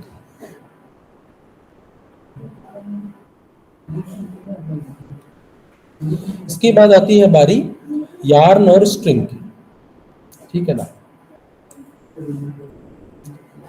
तो यार्न और स्ट्रिंग में, यार्न और स्ट्रिंग को लेके बहुत सारे टेक्निक्स हैं, बहुत सारे मेथड है और अलग अलग तरीके के एप्लीकेशन है, ठीक है, और अलग अलग तरीके से किया भी है। विजुअल आर्ट के अलावा अलग फील्ड में भी इसका उस तरीके से यूज हुआ है, लेकिन जिन टेक्निक को हम यहाँ पे एक्सप्लोर करेंगे उसमें डायमेंशनल आउटलाइनिंग एक हो गया, टेक्सचरल बैकग्राउंड फिल्ड्स एक हो गए, swing with yarn and string एक हो गया, painting with yarn and string एक हो गया, ठीक है। मटेरियल में आपको यार्न के डिफरेंट चीजें, मतलब एम्ब्रॉयडरी वाला यार्न हो गया, ठीक है, रिबन हो गया, कॉर्ड हो गए, पेपर रिबन्स हो गए, पिन्स हो गए, ठीक है ना, और डिफरेंट टाइप के एक्रेलिक जेल्स हो गए, एक्रेलिक मीडियम में जो मैटी एक्रेलिक मीडियम हो गया, ग्लॉसी हो गया, इस तरीके के पेंट्स लेके सीजर, ठीक है, ग्लू गन, ठीक है, फेविकॉल, कुछ भी हो सकता है क्योंकि आपको पेस्ट करने की भी जरूरत है, ठीक है।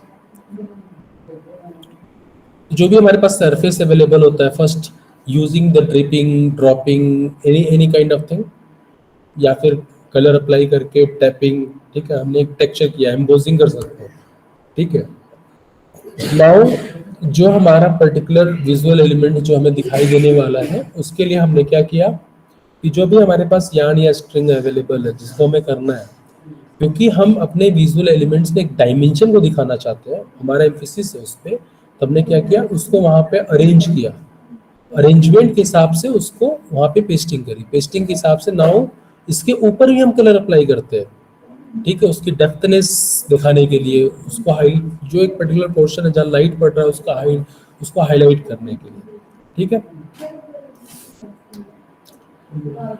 टेक्सचरल बैकग्राउंड के लिए, ठीक है, जो स्विल बैकग्राउंड होता है, यू कैन सी हियर, ठीक है, थिक जो सुतली उतली होता है ना, सुतली हुआ या कॉटन के कुछ थिक जो यार्न आते हैं, ठीक है ना, वुलन यार्न हुए, ठीक है, एटलीस्ट इसके अंदर हार्डनेस हो, वुलन यार्न में भी हार्डनेस लाई जा सकती है इफ वी कैन, मतलब जो फेविकॉल टाइप की चीजें होती है उनका अगर हमने उसका जो मिक्सचर है उसको थिन किया, उसको थोड़ा उसकी कंसिस्टेंसी को कम किया, करने के बाद वी कैन डिप, ठीक है, निकालने के बाद we can arrange in this way, ठीक है। इस तरीके की चीजें, इस तरीके का इफेक्ट देखिए कि जो वॉल म्यूरल है उसमें काफी देखने को मिलता है ना।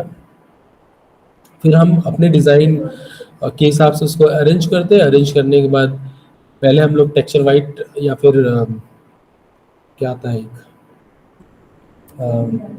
टेक्सचर वाइट या वाइट एक्रेलिक, कुछ भी वाइट बैकग्राउंड के लिए प्लास्टिक पेंट्स आते हैं, ठीक है, और उसको अप्लाई किया, अप्लाई करने के बाद then we will do all the colourings, ठीक है।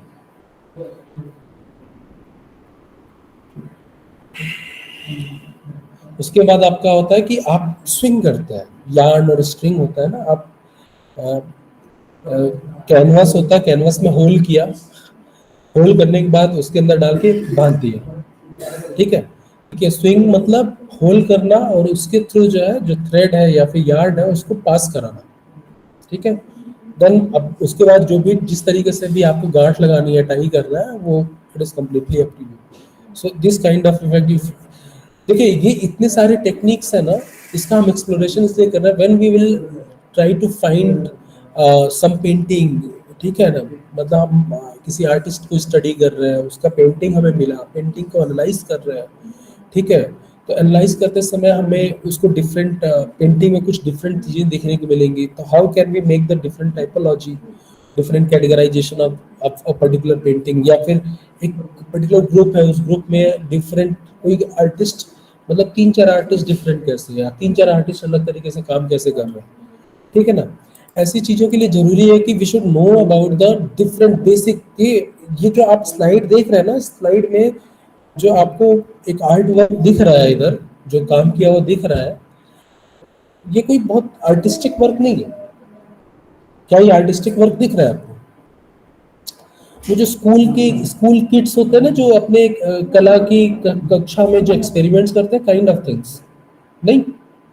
बट ये बेसिक क्यों हमें जानना जरूरी है? क्योंकि ताकि जब हम रिसर्च में हम चीज़ों को लें, जब आर्टिस्ट के आर्ट वर्क को देखें, जैसे कि अगर मान लो पाब्लो पिकासो का हमने लिया, मिक्स मीडिया, हम पाब्लो पिकासो पे स्टडी कर रहे हैं, ठीक है, हम नॉर्मली कोलाज भी कह के भूल जाएंगे, लेकिन जो पेपर, पेंट, क्लॉथ, इन सब चीज़ों का यूज हुआ है, तो सिर्फ कोलाज ही कैसे है, technically how can we interpret, तो वहाँ पे हम कह सकते हैं ना कि वो जो फ्लोरोसेंट पेपर का जो एप्लीकेशन है, ठीक है, पाब्लो पिकासो में वही है, ठीक है ना, उसका जो एप्लीकेशन है उस तरीके से उन्होंने न्यूज़ कटिंग पेपर का एप्लीकेशन किया है ना। न्यूज़पेपर जो कटिंग है उसको लिया, उसका न्यूज़पेपर जो है पतला होता है, उसका वो बहुत लो जीएसएम का होता है पेपर, ठीक है, उसको कट किया, अरेंजमेंट जो क्यूबिज्म में काम करते थे, तो क्यूबिज्म के हिसाब से अरेंज किया, करने के बाद उसको जो है पेस्ट किया, पतला सा कोई एडेसिव का घोल बना के, देन उसके ऊपर कलरिंग करी, एजिंग का जो टेक्निक हमने बताया, एजिंग वाला इफेक्ट दिया, है ना। कई बार क्या होगा कि आपके पास इतने पुराने आर्ट वर्क होंगे कि उसके बारे में टेक्निकल एस्पेक्ट को बताने वाला शायद कोई ना, ऐसा हो सकता है। तो वहाँ पे as a researcher we have to explore those techniques, क्या टेक्निक्स हो सकती है ना। हड़प्पा मोहनजोदड़ो में जो हमें कुछ एक्सकेवेशन में मिला है, ठीक है, उसके हिसाब से जब हम संस्कृति की व्याख्या करते हैं, सिविलाइजेशन की व्याख्या करते हैं, तो हम ऐसे ही शब्द का यूज करते हैं कि ऐसा हो सकता था, है ना, ऐसा हुआ होता होगा, ठीक है।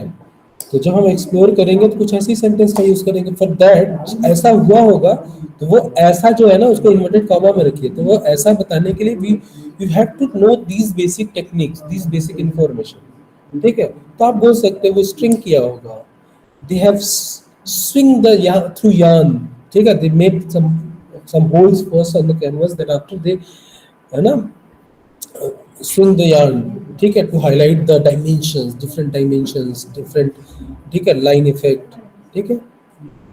So आप लोग समझ रहे हैं ना? Yes, sir. Yes, sir. यहाँ तक कुछ ऐसा हो, किसी को कुछ डाउट हो, किसी को कुछ समझ में ना आ रहा हो, किसी को लग रहा हम ये क्यों पढ़ रहे हैं? नहीं सर, आ रहा है। ठीक है एवरीवन, ओके। इसके बाद painting with yarn and string. अब आपने क्या किया कि आप यहाँ पे कई चीजें यूज करते हैं, ठीक है, आप स्ट्रिंग को स्विंग भी कर सकते हैं, you can use string as utensils, ठीक है, उस एरिया को ब्लैंक करने के लिए first you can paste, like आपने एक कैनवास का सेटअप एक किसी सरफेस पे, वॉल पे या ईजल पे किया, ठीक है, बोर्ड पे किया, करने के बाद then you can see in the left one, ठीक है ना, वो बाहर की तरफ निकल रहा है, ठीक है ना। तो ये डिपेंड करता है कि how graphically we want to interpret our things, our artistic things, ठीक है। इसके बाद जो कैटेगरी है वो है फैब्रिक्स एंड फाइबर्स, ठीक है। इसमें जो टेक्निक्स हमारे पास है, कलर्ड चीज क्लॉथ है, textured background, printed background, stiffening, cutting fabrics, fabric wraps, ठीक है, unique fibres and 3D effects, ठीक है, और मटेरियल में ये सब चीजें जो आपके यहाँ इधर लिखी हुई है, ठीक है, ठीक। अब हम इसकी टेक्निक को समझते हैं। इस टेक्निक में कलर, इस जो चीज क्लॉथ है क्या है, पतला मार्किना का कपड़ा बोलते हैं इसको, ठीक है, वो जो बैंडेज करते हैं हम, चोट लगती है, वो बैंडेज वाली जो होता है ना, वो हुआ। फाइबर का भी हो सकता है, लेकिन देखिए मटेरियल की अपनी नेचर का होना समझना क्यों जरूरी है, अब क्या है कि फॉर एग्जांपल ये जो राइट साइड में आपको पेंटिंग दिख रही है, इस पेंटिंग में ये जो नेट वाला इफेक्ट है, ठीक है ना। अब जैसे कि दो बातें, सब्जेक्टिव भी यहीं पे एक्सप्लेन करूंगा। एक ये नेट वाला इफेक्ट, जाल वाला इफेक्ट आपको देना है, तो आपको ये इफेक्ट देने के लिए कई तरीके का मटेरियल अवेलेबल हो सकता है कि प्लास्टिक, सिंथेटिक, नायलॉन की चीज़ें भी हो, सूती की भी चीज़ हो, लेकिन हम उसमें सूती का ही चुनाव क्यों करेंगे? क्योंकि सूती इजीली जो है बैकग्राउंड के साथ मर्ज हो सकता है, पेस्ट हो सकता है, वो निकलेगा नहीं, सूखने के बाद वो टाइट नहीं होगा, निकलेगा, निकलने वाला टाइट नहीं होगा। We can apply colour over there, वो कलर को एब्जॉर्ब कर सकता है, उसके अंदर वो कैपेसिटी है। तो इसलिए हम मतलब ऐसा हो सकता है कि कोई पर्टिकुलर इफेक्ट के लिए भी है मल्टीपल मटेरियल्स, बट हम कोई पर्टिकुलर मटेरियल का चुनाव क्यों ही करेंगे? तो वो डिपेंड करता है कि what kind of effect I want and how I am going to implement that particular effect, ठीक है ना। अब यहाँ पे नेट का ही, ये ऐसे कपड़े का क्यों यूज किया, नेट का ही जरूरत क्यों? हो सकता है आर्टिस्ट का अपना एक इंटरप्रिटेशन हो कि अ बर्ड ही सीइंग, उसका अपना, उसके लिए बुना हुआ अपना जाल, ठीक है, एम्फेसिस जाल पे है, ठीक है। तो इस तरीके से उसका एक इंटरप्रिटेशन हो सकता है, ठीक है। तो ऐसे ही डिफरेंट टाइप के इंटरप्रिटेशन होते हैं। तो I want to emphasise on something differently, मतलब एकदम बिल्कुल अलग ही वो उस पर एम्फेसिस हो, ठीक है, और जो व्यूवर्स हो उस एम्फेसिस को ही पिक करे, ठीक है। तब मैं जो है, जो हमारा ट्रेडिशनल, जो कन्वेंशनल थॉट होता है, कन्वेंशनल टेक्निक होते हैं, मटेरियल होता है, उसको ब्रेक करते हैं, दूसरी चीजें इंट्रोड्यूस करते हैं, ठीक है। टेक्सचर्ड बैकग्राउंड, इसके लिए भी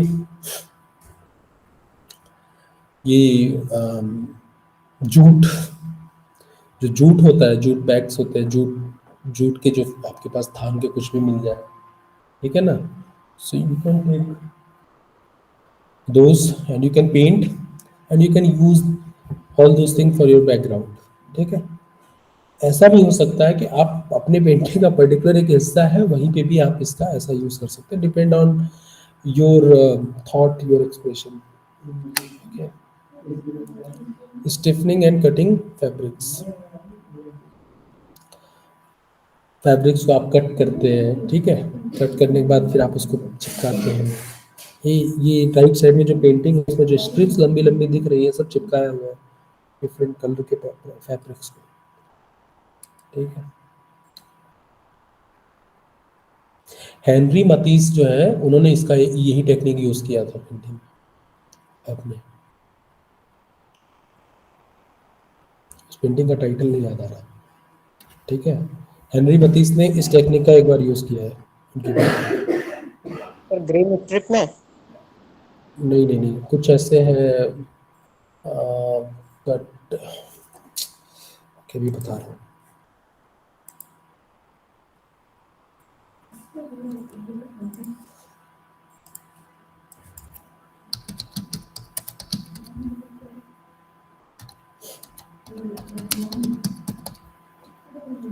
मैं इंटरनेट पे सर्च करके बता रहा हूँ आपको। मिक्स मीडिया, हाँ, नहीं नहीं, कटआउट, उन्होंने ये इसको इसको कटआउट वर्ड यूज किया उसके लिए, ठीक है ना। और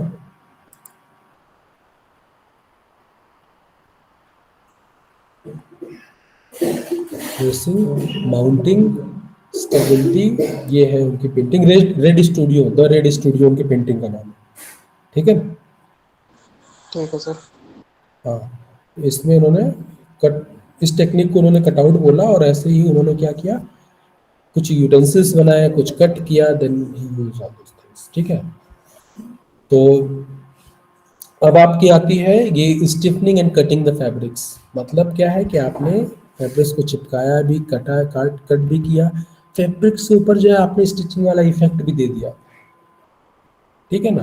it is completely depends on the artist, क्या वो एक्सप्रेस करना चाहता है, किस मटेरियल को किस तरीके से प्रेजेंट करने से वो अपनी बातों को एक्सप्रेस कर सकता है, ठीक है। उसी तरीके से वो मटेरियल का यूज करता है, मटेरियल को मिक्स करता है, ठीक है।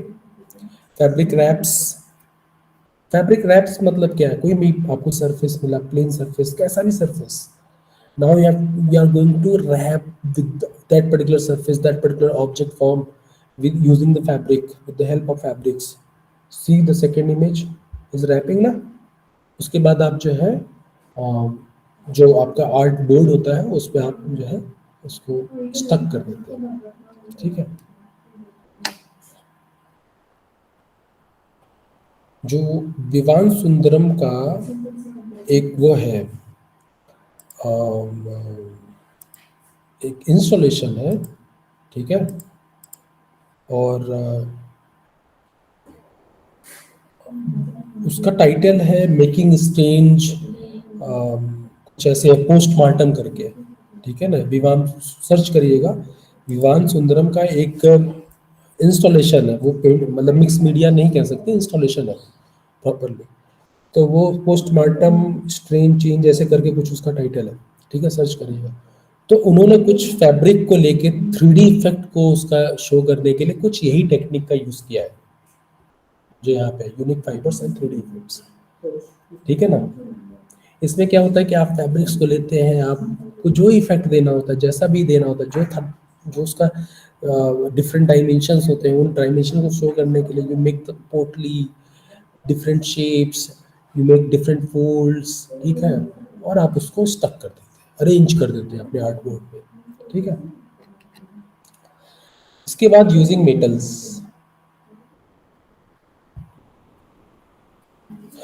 टेक्निक में कैंडी फॉयल एसन, candy foil background, salvage metals, joss paper, using metal leaves जो हम लोग पर डिस्कस कर लिए हैं, फॉयल एंड मेटल रबिंग्स, ठीक है. This can be the techniques of using metals in the for the mix media art. और मटेरियल्स में कुछ भी हो सकता है. ये मटेरियल जो इतना यहाँ लिखा हुआ है ना, ये तो कुछ भी नहीं लिखा हुआ है, इसका कई सारा गुना मटेरियल हो सकता है. लाइक मैंने यहाँ लिखा है ना सोडा कैन, तो कैन तो कई सी चीज़ों का हो सकता है, ठीक है. मतलब इट इज कम्प्लीटली डिपेंड कैसा मटेरियल आपको मिला है और उसको किस तरीके से आप अपने एक्सप्रेशन के साथ इंक्लाइन कर सकते हैं, प्रेजेंट कर सकते हैं, ठीक है.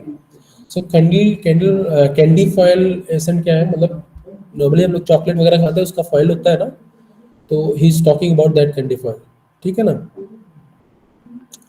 तो आर्टिस्ट कुछ इस तरीके से यूज करता है, आप देख सकते हैं.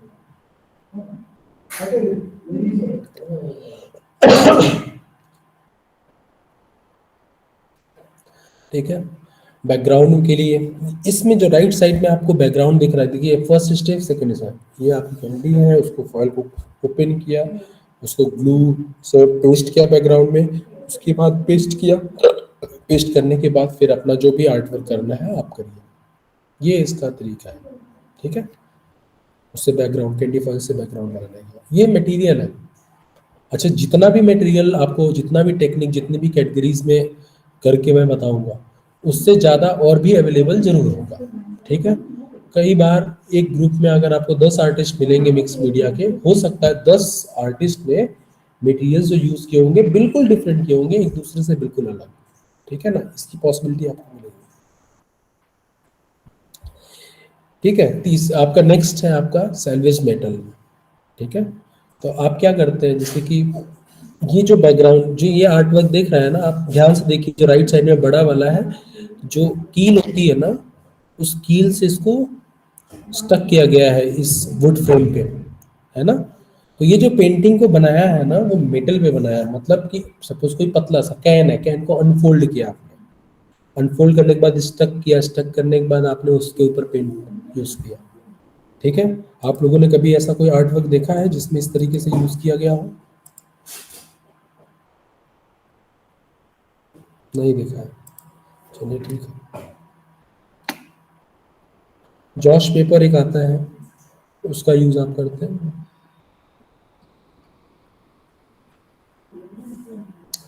ठीक है. काइंड ऑफ स्टाम्प, ठीक है. लगाने के बाद you take the impression, sometime you paste it on the art board, canvas पे, जो भी आपका है. So this is metal leaf, using metal leaf that we had discussed in the earlier slide. Foil metal rubbing, ठीक है. तो foil paper होता है खाना वाना लपेटने वाला paper. In this slide I am talking about that, ठीक है. आपने क्रेयॉन, ठीक है, कुछ अलग अलग तरीके के थिक जो कलर, थिक कंसिस्टेंसी के जो भी कलर्स अवेलेबल है उसको लगाया। डिपेंड करता है आपको किस तरीके का इफेक्ट चाहिए, ठीक है ना। आप उसको टेक्सचर्ड करते हैं ना, उस पेपर को, मतलब फॉयल पेपर है उसको जब क्रश करेंगे तो एक डिफरेंट टेक्सचर, क्रश करने के बाद जब ऊपर करेंगे डिफरेंट टेक्सचर आएगा, ठीक है ना। क्रश हमने रेंडमली कर दिया, अनप्लान्ड वे में, तो जो टेक्सचर आएगा वो अनप्लान्ड आएगा, अनइवन टेक्सचर आएगा, ठीक है। लेकिन अब मेरी आवाज आ रही है आप लोगों को? Yes sir. ठीक है, तो अनप्लान्ड आएगा। अगर आप उसको नाउ, अगर आप उसको जब क्रश करना है या फोल्ड करना है प्लान वे में करिए। जैसे कि मैंने एक इतना बड़ा ये साइज का वो लिया, फॉइल पेपर लिया, लेने के बाद मैंने उसको खड़ा धीरे धीरे धीरे धीरे ऐसे किया। अब जो मैं इसको अनफोल्ड करूंगा तो अब जो उसका टेक्सचर होगा लंबा, वर्टिकल या हॉरिजॉन्टल, एक लाइन में टेक्सचर होगा। अब मैंने उसको डायगनली किया, डायगनल होगा। एक बार ऐसे करने के बाद फिर मैंने उसको गोल गोल राउंड कर दिया तो वो एक स्विल वाला इफेक्ट आएगा, तो डिफरेंट इफेक्ट आएगा। Now I can paste all those things on the background as per the requirement, as per I want to express through my art. Now I can apply some color accordingly. For example, I want to show some glossy effect, so I can use some water based glass color. Glass painting होती है ना, आप लोग जानते हैं ना glass painting? Yes, sir. तो glass painting में वाटर बेस्ड कलर डालते हैं ना, उसको फ्लैट ऐसे रख के first we do outlines, then we fill the colours, right. यही है ना उसका मेथड। तो हमने क्या किया, अब इसमें क्या है कि इसको भी ऐसे ही मेथड का हम लोग यूज कर सकते हैं। जब ग्लॉसी इफेक्ट दिखाना है, डार्क इफेक्ट दिखाना है, we can fill with the oil paint. और 10-15 दिन 20 दिन जितने दिन लगे सूखने का वेट किया, तो एक मल्टीपल डेलिब्रेशन की जरूरत तो होती ही है, ठीक है। यही तो आर्ट है और यही आर्ट की ब्यूटी है, ठीक है। उसके बाद आपका आता है रजिस्ट एंड मास्किंग, ठीक है। इसमें टेक्निक में आपके पास रबर सीमेंट्स हैं, स्टेंसिल्स एंड मास्क हैं, मैगजीन इमेजेस हैं, वैक्स रेजिस्ट्स हैं, ठीक है। मटेरियल इनसे रिलेटेड जो भी है, manila folder, magazine image, crayon, water colour, cosmetic sponges, scissors, scalpels, stencils, brushes, masking films, whatever you can procure, you can take it, ठीक है। तो रबर सीमेंट आपने क्या किया, ये फर्स्ट आप लोग करते हैं जो भी पेंटिंग के लोग हैं यहाँ पे, तो आप लोग मर्जिंग करते हैं, कलर मिक्सिंग करते हैं कैनवस के ऊपर। तो आफ्टर मिक्सिंग इमीडिएटली, ठीक है, आफ्टर ड्राइंग दिस, जैसा इफेक्ट चाहिए आप इसको सूखने का भी वेट कर सकते हैं, इसको गीले पे भी कर सकते हैं, ठीक है। सूखने पे एक खुरदुरा सा इफेक्ट आता है और गीले पे करने पे वो मर्ज्ड टाइप का ही इफेक्ट आता है, ठीक है ना। अच्छा, ये चीजें दिखने में इतनी आसान होती है लेकिन करने में बिल्कुल आसान नहीं होती है, काम खराब भी हो जाता है, ठीक है ना। इसके बाद स्टेंसिल्स एंड मास्क, ठीक है। हम स्टेंसिल्स को कट करते हैं, कट करने के बाद we put all those things, masking film cut किया, put all those things, taking the impression, different impressions, after that we apply so many things, ठीक है ना। मैगजीन इमेजेस को कट किया, कट करने के बाद वहां रखा, रखने के बाद जैसे कि आप लोग इसमें ये मैगजीन का देख सकते हैं आप लोग कटआउट लेफ्ट इमेज में, and he has replicate that particular figure in the right one, on the right side of this slide, okay.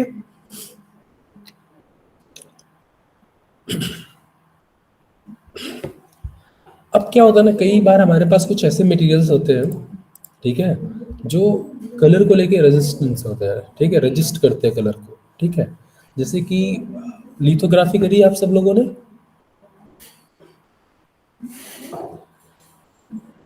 नहीं सर, प्रिंट मेकिंग वालों ने किया है, लिनो कट किया है, लिथोग्राफी नहीं। तो क्या होता है, जैसे कि लिनो कट का एग्जांपल लेते हैं, हमने लिनो कट में ऐसे एनग्रेव किया, ठीक है। एनग्रेव करने के बाद वो एक जो जगह होती जो एनग्रेव किया वो गहरा हो गया। अब जो लिनो शीट होती है, ऊपर वाला जो सतह होता है, उस सतह पे हमने कलर अप्लाई किया, अप्लाई करने के बाद पेपर पे जाके इम्प्रेशन रोलर चला के ले लिया, ठीक है। जो गहरी जगह है वहां पे कलर, उस वाले एरिया पे कलर नहीं हुआ, सही बात है ना।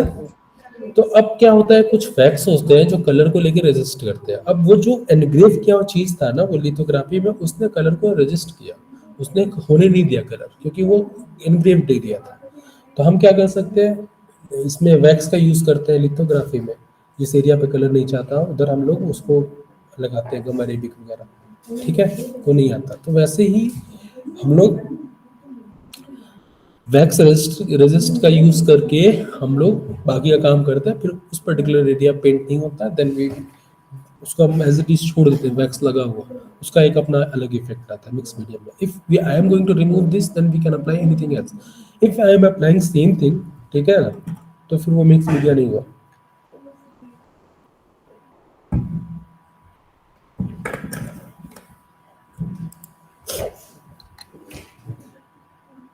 फिर आता है अल्कोहल इंक, ठीक है। अल्कोहल इंक में जो टेक्निक्स हैं वो ड्रिपिंग है, ड्रॉपिंग इंक है, एब्स्ट्रैक्ट लैंडस्केप है, ठीक है,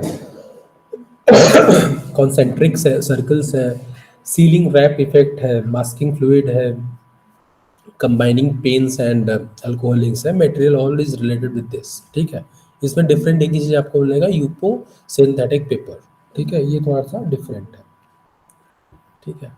सोचा, ठीक है, करना display, okay. So this effect, मुझे लगता है कि most of you are familiar with this kind of effects, ठीक है ना। Are you familiar with this kind of effects?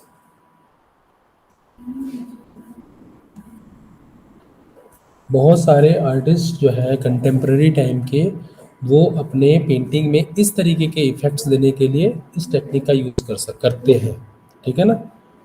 तो इसमें क्या है कि जो हमारा इंक होता है, अल्कोहल इंक होता है, उसी का डिफरेंट डायमेंशन में लेके, मतलब हमने क्या किया, शीट पे डाला, ठीक है, ये हमारे पास शीट है, शीट पे पेंट डाला, शीट को धीरे धीरे धीरे धीरे डायगोनली खड़ा किया, जितना मुझे चाहिए होता है इफेक्ट आता है, then I fill colour, simple, ठीक है। कुछ अलग इफेक्ट के लिए आप छोड़ देते हैं, गीला मतलब और ज्यादा इंक डालते हैं, ठीक है। ये वाले इफेक्ट के लिए मैंने एक बार एग्जीबिशन में देखा था, कुछ आर्टिस्ट थे, उन्होंने ऑयल पेंट को ही कर दिया, पूरा थिक ऑयल पेंट लिया होगा, और आप यकीन करिए वो कितना डेलिब्रेशन लगा होगा पेपर उस कैनवस को खड़ा करने में, ठीक है, और बहुत थिक लेयर था। तो और उसके बाद उन्होंने क्या किया कि अलग अलग, जैसे स्टेडलर का यूज किया था, इंक का यूज किया था, पोस्टर कलर का यूज किया था, उसका डायमेंशन को और हाईलाइट करने के लिए। तो वो मिक्स मीडिया का एक एग्जांपल था, ठीक है। तो उसमें कुछ ये, जैसे ये अल्कोहल, जैसे ये वाला है, ये वाला लेफ्ट साइड में जो आपको दिख रहा है ये वाला, इसमें अल्कोहल इंक है, अल्कोहल इंक का यूज किया गया, और सेम यही टेक्निक यही है, but they have used oil paint, ठीक। सो अच्छा, एब्स्ट्रैक्ट लैंडस्केपिंग के लिए इस तरीके की टेक्निक का यूज काफी करते हैं। आप यहाँ पे देख सकते हैं जो दो इमेज, स्टेप 1 स्टेप 2 के जो दो इमेजेस हैं, दे आर, मतलब स्टेप 2 में they are dripping directly from bottle to the on the paper on the canvas, ठीक है। और उसके बाद उन्होंने धीरे धीरे खड़ा किया, वो वही चीज वो रिपीट कर रहे हैं अगेन एंड अगेन, ठीक है ना। देखिए कुछ इस तरीके का इफेक्ट आया, ये फाइनल है लैंडस्केप, ठीक है, ड्रिपिंग, एब्स्ट्रैक्ट लैंडस्केप ड्रिपिंग का यूज करके, अल्कोहल इंक को यूज करके, ठीक है। उसके बाद जो आपका कंसेंट्रिक सर्कल्स है, उसका यूज करके first you draw a sketch circle on the paper and you put the ink from the bottle directly on the paper, then you use to swill that surface. उसके बाद उस process को आपने repeat किया, कुछ नए colour को लेके इंट्रोड्यूस करके रिपीट किया, repeat it again, finally you get some kind of things as per your requirement. अगर आपको ऐसा कुछ बनाना है तो आप ऐसा करते हैं, ठीक है। उसके बाद आप क्या करते हैं, आप अलग अलग मटेरियल का यूज करके जो भी आप हाईलाइट करते हैं, जैसे देखिए यहाँ पे वो जो अल्कोहल इंक के बाद जब ड्राई होने के बाद वो पोस्टर कलर यूज हुआ है, ठीक है, वो पोस्टर कलर नॉर्मली बना।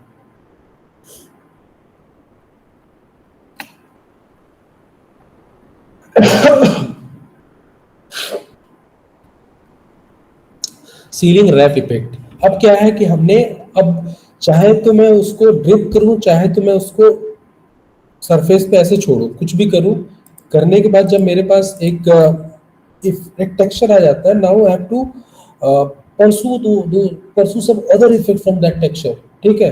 तो हो सकता है मैं प्लास्टिक ले लूँ, हो सकता है मैं टिश्यू पेपर ले लूँ, ये सारे बेसिक एक्सपेरिमेंट्स है जो मैं करूंगा, फिर मेरे को एक बैकग्राउंड मिलेगा, ठीक है।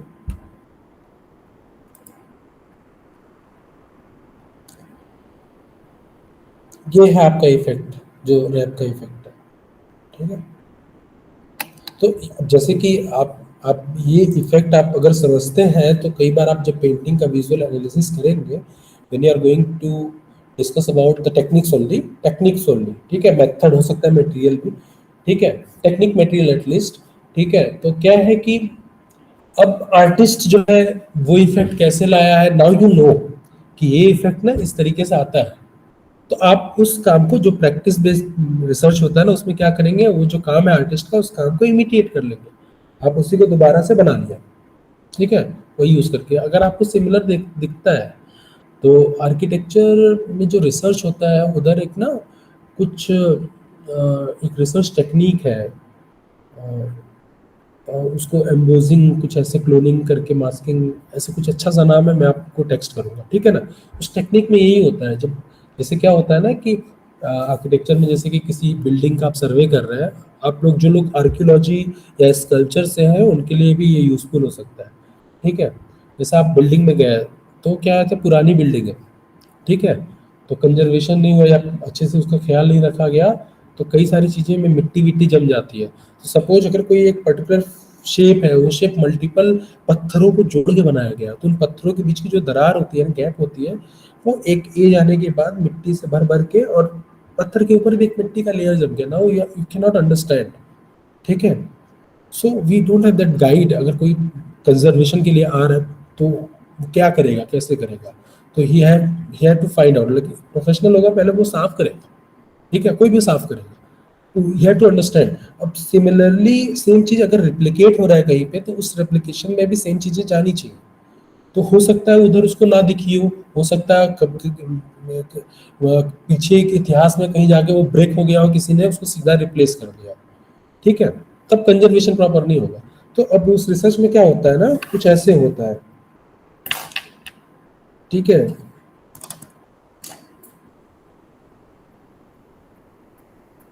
जैसे कि मान लीजिए ये एक सर्कल दिख रहा है आपको, ठीक है ना, इस सर्कल में फील्ड है, ठीक है। तो अब इसके अंदर मान लीजिए कुछ इस तरीके का डिजाइन बना हुआ है, ठीक है ना, इस तरीके का डिजाइन बना हुआ है।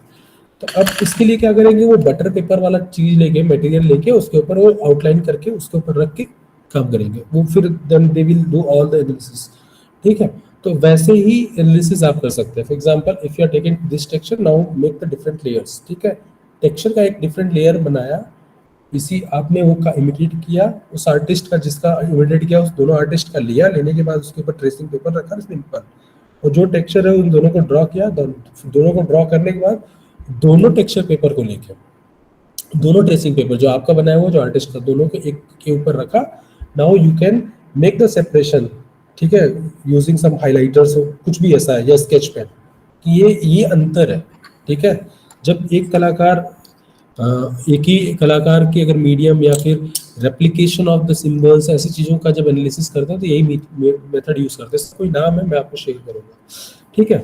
तो मिक्स मीडिया हम अगर पढ़ रहे हैं, और आर्टिस्ट, मिक्स मीडिया आर्टिस्ट को हमने अपने रिसर्च के लिए चुनाव किया है, ठीक है, तो इसमें सबसे बड़ा चैलेंज यही है, मेथड और मटेरियल को समझना, क्योंकि जरूरी नहीं है कि रिवील जो मेथड और मटेरियल टेक्निक को लेके हुआ है वो पूरा हुआ हो, लेकिन एज ए रिसर्चर आपको इन डेप्थ में जाना मैंडेटरी है, ठीक है। इसके बाद आता है मास्किंग फ्लूइड, ठीक है। तो मास्किंग फ्लूइड में क्या होता है कि बेसिकली आप इफेक्ट के लिए मास्किंग टेप वगैरह का यूज करके उस एरिया को ब्लैंक कर देते हैं, ठीक वैसे ही जैसे लिनो में करते हैं, कट करके एनग्रेव करके हटा देते हैं ताकि उधर कलर ना हो, ठीक है। तो मास्किंग टेप का यूज करते हैं, देन आप you can apply the alcohol inks, you can do some, you can introduce some textures using anything, any surface, for example sponge, ठीक है। और after completing all those things you remove the masking tapes and you get some kind of this effect, ठीक है। उसके बाद आप देखिए इसमें माइक्रोन पेन से हाईलाइटिंग जो है ना, ट्री के जो ये शाखा है ना, इसको माइक्रोन पेन से हाईलाइट किया हुआ है। अब यहाँ पे इस वाले टेक्निक में we are using alcohol ink with pen, ठीक है। तो फर्स्ट जो ये बटरफ्लाई है, बटरफ्लाई को जो डार्कर बैकग्राउंड है, जो ब्लैक कलर से आउटलाइन किया हुआ है, in that outline black pen का ब्लैक पेन या फिर सॉलिड फिल के लिए कुछ ब्रश पेन्स आते हैं, कुछ परमानेंट इंक्स आते हैं, ब्रश को यूज करके उससे आपने फिल कर लिया। करने के बाद then you started applying the alcohol inks, for example the blue one, ठीक है, and the red, yellow and orange one to get kind of that texture. You can see here in this big one. Okay. Now, if I talk about the another category, so it is watercolor monotype. ठीक है। तो इस mono और water colour monotype की अगर technique की बात करें तो बेसिक यूजिंग द एक्टेट, यूजिंग यूपो और एम्बेलिशिंग, ठीक है ना। एम्बेलिशिंग बहुत ज़्यादा होता है, ठीक है, अभी मैं दिखाता हूँ आपको। बेसिक्स में क्या है कि मोनोटाइप में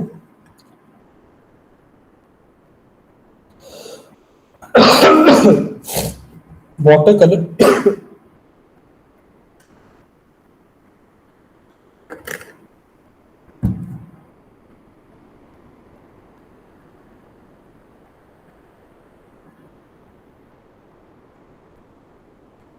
सरफेस पे टेक्सचर के लिए आपने वाटर कलर को पेंट ब्रश, ब्रयर, ठीक है, ऐसा कोई भी पैलेट, नाइफ, ऐसे जो भी टूल्स होते हैं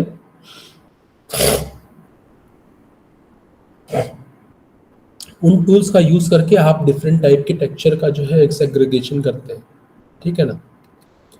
और यही है, करने के बाद आप उस चीज को हाईलाइट करते हैं। हाईलाइट करने के बाद आपने क्या करना होता है, स्टैडलर, चौक, पेस्टल, ड्राई पेस्टल, ठीक है, और एक स्पॉन्ज या फिर कॉटन है ना, या फिर इरेजर, वाइट इरेजर, ठीक है, उनका यूज करके आप चीज़ों को according to the need highlight, depth को भी आप फीचर करते हैं और हाईलाइटेड एरिया को भी फीचर करते हैं। Next using the acetate. Acetate एक मटेरियल होता है, यू कैन सी हियर, ठीक है ना। और एक्टेट पे पहले आप वाटर कलर को अप्लाई करते हैं, ठीक है। उसके बाद आप जो है उसको यूपो प्लेट का यूज करके आप उसको जो आपका सरफेस होता है, जिस सरफेस पे आपको पेंटिंग करना होता है, टेक्सचर लेना होता है, उस पर अप्लाई करके आप टेक्सचर लेते हैं, इफेक्ट लाते हैं, डार्कर हाईलाइटिंग जो भी करना है करते हैं। फिर using the brush you do all kind of ये हाईलाइटिंग यूपो प्लेट में, then you can make you can reverse the things like first I have UPO plate, okay, I will do all kind of effects here. Now I have the different canvas sheet or paper sheet. I will, for example, ये आपका UPO plate है, इस पे आपने सारा colouring वलरिंग, ठीक है, जो भी इंक है, अल्कोहल इंक हुआ, एक्रेलिक इंक हुआ, ऑयल पेंट हुआ, जो भी है जो जल्दी ड्राई ना होता हो, उसको यूज किया। ये आपका सरफेस है, इस सरफेस में लिया, रखा, चाहे तो रख के प्रेस करके हटा दिया, आपका एक टेक्सचर आ गया, ठीक है। या फिर रख के आप जो है कुछ इस तरीके से भी कर सकते हैं, हो गया। या फिर आप रख के घिस सकते हैं, जैसा भी चाहते हैं, वो स्पीडी वाला texture effect, different type of effect आपको दिखने को मिल जाएगा।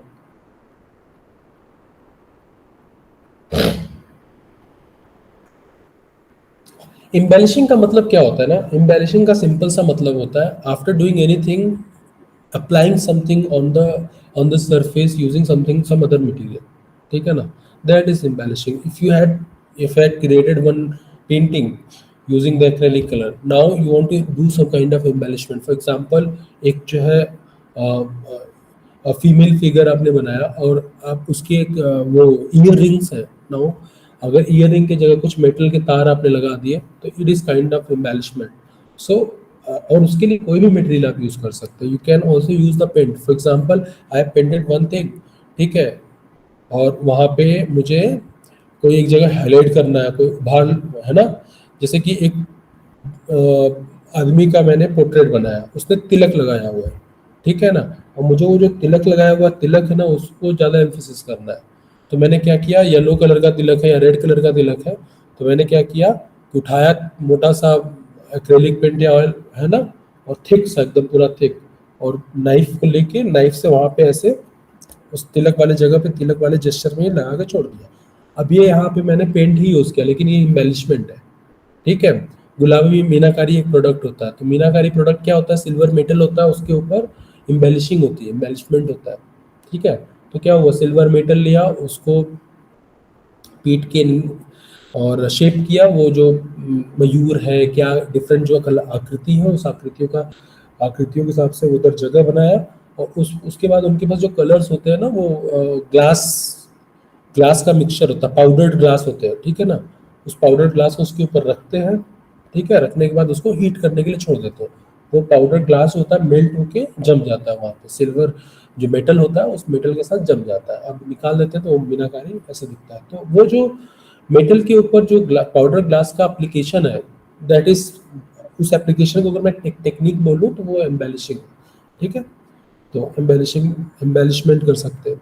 एम्बेलिशमेंट अगर किसी भी आर्ट वर्क में हुआ है तो वो मिक्स मीडिया है, ठीक है, उसकी प्रोबेबिलिटी ज़्यादा है कि वो मिक्स मीडिया है। इसके बाद आता है पायरोग्राफी। पायरोग्राफी आप लोगों ने बहुत देखा होगा, लेदर, वुड, और जब हम सरफेस के लिए अलग मीडियम, मैंने कई बार देखा है कि कैनवास पे भी लोगों ने पायरोग्राफी करी है, ठीक है ना। तो वेट, आज के लिए इतना ही रखे, टाइम हो गया,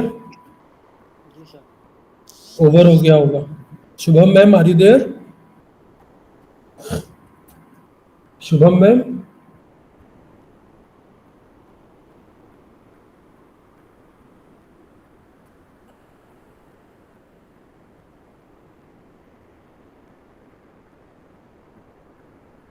चलिए आज के लिए इतना ही करेंगे। इसके बाद हम लोग पायरोग्राफी एक टेक्निक बचा है, ठीक है, और वॉशी टेप एक टेक्निक है, ठीक है, दो टेक्निक है। और उसके बाद हम लोग पॉपुलर आर्टिस्ट जो है इस मीडिया में, ठीक है, तो कुछ सब बहुत ज़्यादा आर्टिस्ट हम नहीं डिस्कस कर पाएंगे, लेकिन कुछ इंटरनेशनल आर्टिस्ट और थोड़ा सेलिब्रेटेड आर्टिस्ट और कुछ इंडियन आर्टिस्ट, ठीक है। इसमें कुछ ये जो इंडियन आर्टिस्ट का नाम है बहुत कंटेम्प्रेरी है, बहुत ज़्यादा सेलिब्रेटेड नहीं है। So I am going to remove some name and I will introduce some name. For example will discuss Bharti, probably I can do something, ठीक है। I'll see. तो tomorrow we'll discuss on two different techniques, two different categories and about the artist. उसके बाद जो बाकी का time होगा तो then we will start something else like maybe installation. Okay? Okay? Done? Okay, sir. चलिए ठीक है।